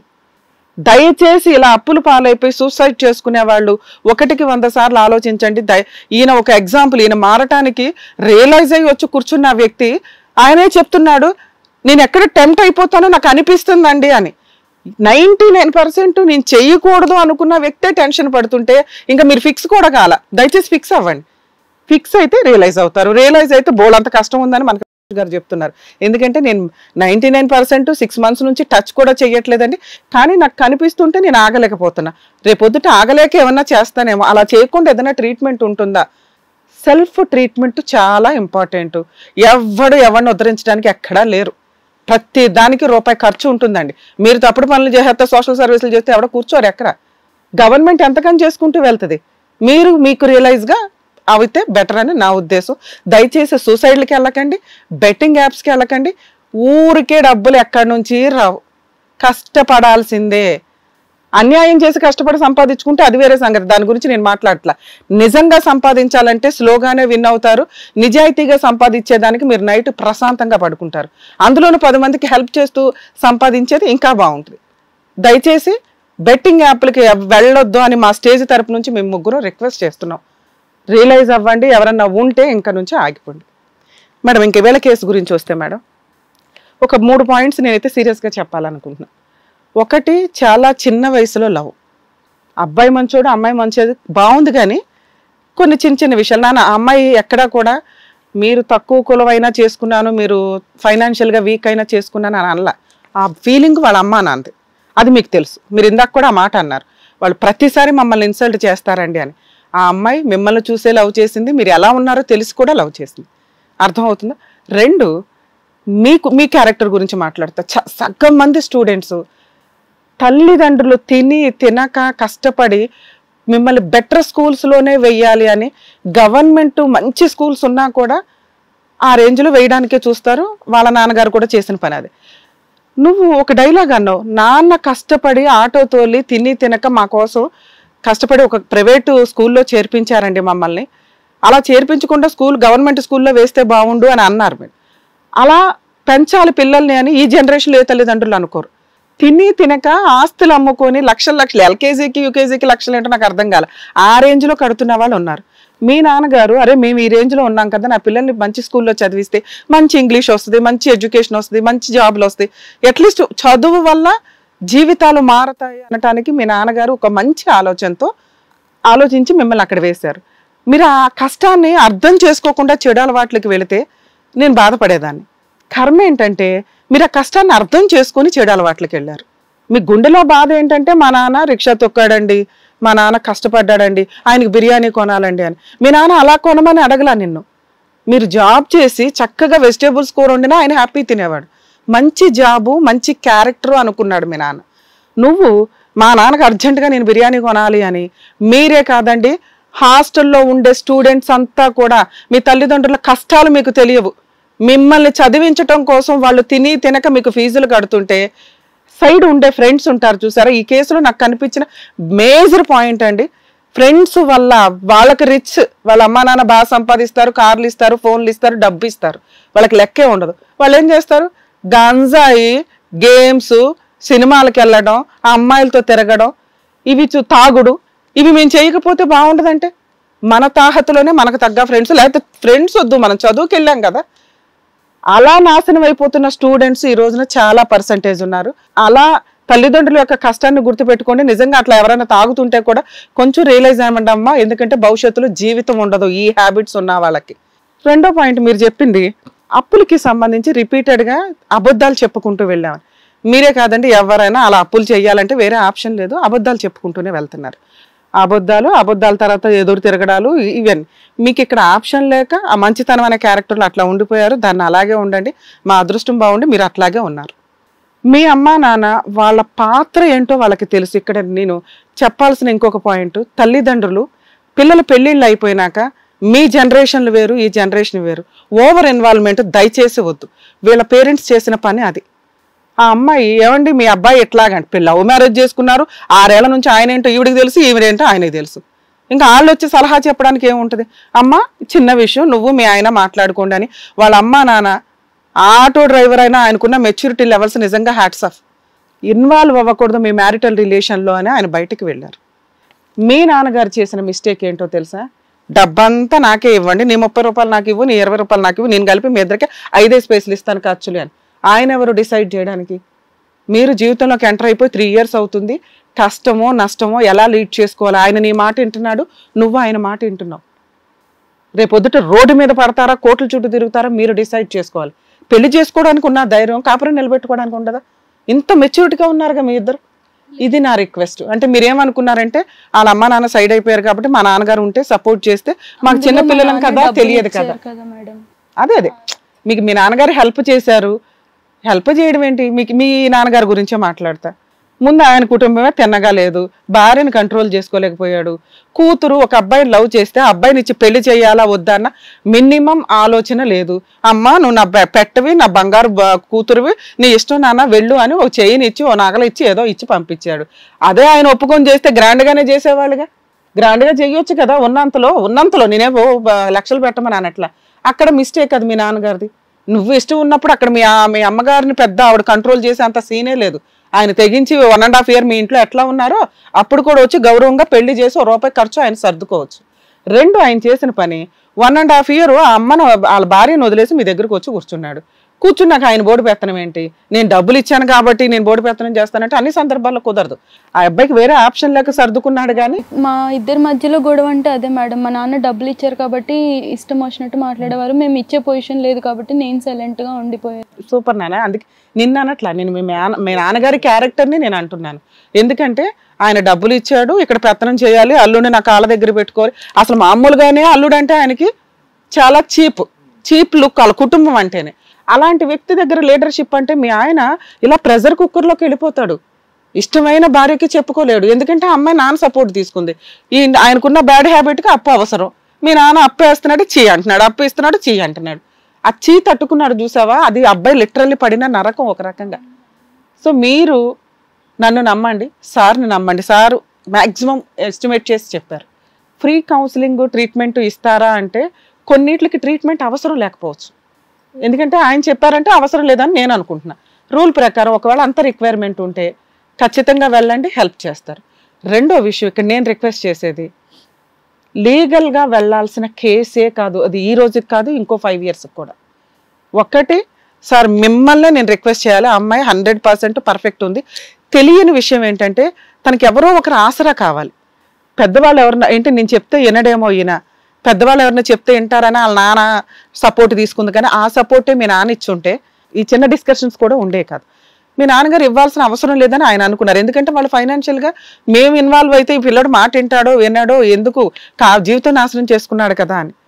ఇప్పుడు వాళ్ళ సపోర్ట్ చేసినా చేయకపోయినా వీళ్ళ నాన్న ఆల్రెడీ వెళ్ళిపోయారు కాబట్టి ఆ అమ్మాయి మిమ్మల్ని నమ్మి ఉంది, మేము మిమ్మల్ని నమ్మి ఆ అమ్మాయిని మీ చేతిలో పెడుతున్నాం. ఆవిడ మమ్మల్ని నమ్మి వచ్చింది ఇక్కడికి. మా ఆయన మారతానంటున్నాడండి, మారాడా లేదా, భవిష్యత్తులో మళ్ళీ ఏదైనా తేడా వస్తుందా మీరు చెప్తే మేము నమ్ముతామండి అని వచ్చింది. ఏం చెప్పమంటావో చెప్పు. మారండి మేడం. ట్రీట్మెంట్ ఇవ్వకుండానే మారినట్ట? ట్రీట్మెంట్ కావాలి మేడం, అంటే చెప్పాను కదా నాకు అది చూసినప్పుడు. చూడకు, అసలు ఫోన్ మనకొద్దు, ఏ ఫోన్లకి అవసరం, ఏదైనా ఫోన్ వస్తే మాట్లాడదు, నీ చేతిలో ఉంది. ఎవరి దగ్గరికి ఎందుకు వెళ్ళాలి ప్రతిదానికి? మెడిసిన్ తీసుకునేదానికి మనకు తెలియదు కాబట్టి వెళ్ళాలి. నీది మెడిసినే కాదు, నిన్ను నువ్వు కంట్రోల్ చేసుకునే మైండ్ సెట్. ప్రతి చోట ఈ స్టేజ్ దొరకదు కదా, స్టేజ్ దొరికింది కదా అని ట్రీట్మెంట్ ఉంటుంది అనుకుంటే ఎట్లా? నీ దానికి అసలు ట్రీట్మెంటే అవసరంలా. అంత రిక్వైర్మెంట్ ఉన్నప్పుడు ఆలోచిద్దురు, కానీ 99% మీకు అవసరంలా. ఆ అమ్మాయి మిమ్మల్ని నమ్మి ఇక్కడికి వచ్చింది, మరి మీ నీ చేతిలో పెట్టమంటావా వద్దా? ఇంకో 6 నెలలకు మేము ఒకసారి ఫోన్ చేస్తాం. ఈలోపు ఆ అమ్మాయి ఫోన్ చేస్తే మాత్రం నేను తీసుకెళ్ళి ఎక్కడ పెట్టాలో అక్కడ పెట్టేస్తా. నువ్వు ఇంకా ట్రీట్మెంట్ ఇప్పిస్తే నేను బాగుండొచ్చు అనుకుంటున్నావు. అమ్మాయి తెలుసుకుంటే లీగాలిటీ చాలా ఉంటుంది. మీ కేసులో మీ జీవితంలో లీగాలిటీ అని ఎంటర్ అవ్వకూడదని నా పర్సనల్ రిక్వెస్ట్. అది ఓన్లీ నీ చేతిలోనే ఉంది. ఈ అమ్మాయిని ఎవ్వరూ మ్యానిపులేట్ చేయలేరు, ఎందుకంటే ఇక్కడ వెనకాల ఏమీ లేరు, వచ్చేవాళ్ళు అడిగేవాళ్లే తప్ప. ఆ అమ్మాయి జీవితం అంతా నీ మీదే ఆధారపడింది. ఒకళ్ళిద్దరు పిల్లల్ని కనటానికి రెడీ అవ్వండి, హ్యాపీగా ఉన్న దాంట్లో సర్దుకోండి. ఆ అప్పులు ఎట్లాగా అంటే తినో సపోర్ట్ చేస్తుంది, మీరే చేశారు కాబట్టి మీరు తీర్చుకోవడానికే చూడండి. సరేనా? All the best madam. Lavanya గారు, దేనికైతే వచ్చారో దానికి ఆన్సర్ దొరికిందని అనుకుంటున్నాను. సో ఇద్దరు కలిసి హ్యాపీగా ఉండండి, సంపాదించిన దాంట్లో మీ అప్పులు కట్టుకోండి, నెక్స్ట్ ఫ్యామిలీని ఇందాక మేడం చెప్పినట్టుగా ఎక్స్టెండ్ చేయండి. మేడం నేను ఒక 2 minutes మాట్లాడాలనుకుంటున్నాను. చెప్పండి. రీసెంట్గా నాకు ఈ ఒక 2 weeks బ్యాకే మేడం మా ఫ్రెండ్ ఒకడు సూసైడ్ చేసుకున్నాడు మేడం, బెట్టింగ్ యాప్స్ వల్లనే. నేను వెళ్ళలేకపోయాను క్రిమేషన్కి, బట్ రీజన్ నాకు తెలిసింది. అతను వాళ్ళ సిస్టర్స్ ఉన్నారు మేడం, ఇద్దరు. వాళ్ళ పెళ్ళికని వాళ్ళ ఇంట్లో వాళ్ళు అన్ఎడ్యుకేటెడ్, ఇతను ఒక్కడితే బ్యాంక్ అకౌంట్ ఉండేది. ఇతని అకౌంట్లో 34 lakhs దాకా పెట్టారంట ఇద్దరు సిస్టర్స్ మ్యారేజ్కి. 34 lakhsని పోగొట్టేశాడు వితిన్ 12 daysలో. అది ఎలా చెప్పాలో తెలియక సూసైడ్ చేసుకుని చనిపోయాడు. సాఫ్ట్వేర్ జాబే చేసేవాడు హైదరాబాద్లో, ఇక్కడే ఒక పీజీలో సూసైడ్ చేసుకున్నాడు. వాళ్ళ అమ్మ నాన్న ఓదార్చడానికి వెళ్ళారు మా ఫ్రెండ్స్ కొంతమంది. అతనికి ఏదో లోన్ ఉందంట ఒక 5 lakhsది, అది మా వాళ్ళు అమౌంట్ వేసుకొని కట్టేశారు. వాళ్ళ అమ్మకి వాడు క్రిమేషన్ చేసేటప్పుడు స్ట్రోక్ వచ్చింది. వాళ్ళ అమ్మకి చాలా సీరియస్ అయిపోయింది. ఇప్పుడు రికవర్ అవుతున్నారు. ఇప్పుడు అతను చావడం వల్ల ఇటు సిస్టర్స్కి బెనిఫిట్ అవ్వలేదు, తల్లిదండ్రులకి బెనిఫిట్ అవ్వలేదు, ప్లస్ 34 lakhs పోయింది. దానిపైన మళ్ళీ 10 lakhs అప్పు చేసుకున్నాడు. అంటే అతను ఒక ఎగ్జాంపుల్ మేడం. నేను అంత స్టేజ్ వరకు వెళ్ళలేదు కదా. సూపర్ నాన్న. ఎందుకంటే ఇవి చూడండి, ఈయన 10 మందికి తెలియచేయాలని ఇక్కడికి వచ్చి ఇది ఇన్ఫార్మ్ చేస్తున్నాడండి మనకి. ఆయన సర్కిల్లోనే జీవితాలు సర్వనాశనం అయిపోతున్నాయి. ఇది మీరంతా విని కొంచెం రియలైజ్ అవుతారు. ఇలాంటి మీరు ఒక్కళ్ళు బెట్టింగ్ గేమ్ ఆడేది ఏదైతే ఉందో కుటుంబం మొత్తం సర్వనాశనం అయిపోయి ఎఫెక్ట్ అయ్యింది. దయచేసి ఇది కొంచెం అండర్స్టాండ్ చేసుకుంటారని మన స్టేజ్ తరపు నుంచి మిమ్మల్ని రిక్వెస్ట్ చేస్తున్నారు. Please realise, don't play betting apps. అలాగే లోన్స్ కూడా వెళ్ళకండి. ఈ రోజున జరుగుతున్న సైబర్ క్రైమ్కి మీ ఫోన్ నెంబర్ వాళ్ళకి వెళ్ళింది అంటే మిమ్మల్ని సేవ్ చేయడం ఎవరి వల్ల కాదు, మీ బ్యాంక్ బ్యాలెన్స్ నిల్లు. గుర్తుపెట్టుకోండి. ప్రతి చోట గవర్నమెంట్ సోషల్ వర్కర్స్ మేము వచ్చి ప్రతిసారి కాపాడలేం. మిమ్మల్ని మీరు ప్రొటెక్ట్ చేసుకోవడానికి చూడండి. సార్ మీరిద్దరేం టెన్షన్ పడకండి, మ్యాక్సిమం రియలైజ్ అవ్వండి. ఇన్ కేసు ఏదన్నా ట్రీట్మెంట్ కావాల్సి వచ్చినా మేము అందుబాటులో ఉంటాం. సరేనా? జాగ్రత్త, హ్యాపీగా ఉండండి. Thank you.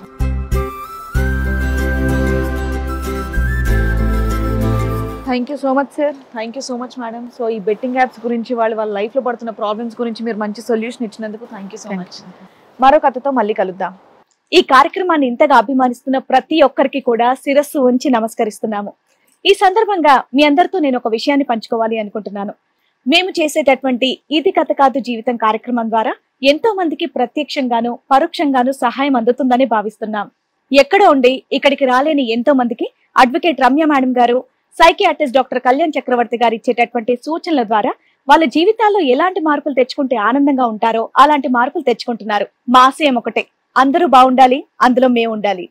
ఇది కథ కాదు జీవితం ప్రోగ్రామ్ అందరికంటే ఒక రోజు ముందుగా మీరు చూడాలి అనుకుంటే వెంటనే డౌన్లోడ్ చేయండి హిట్ టీవీ యాప్. ఇందులో మీరు నచ్చే మెచ్చే కంటెంట్ సిద్ధంగా ఉంది. మరి ఇంకెందుకు ఆలస్యం, వెంటనే డౌన్లోడ్ చేసుకోండి హిట్ టీవీ యాప్.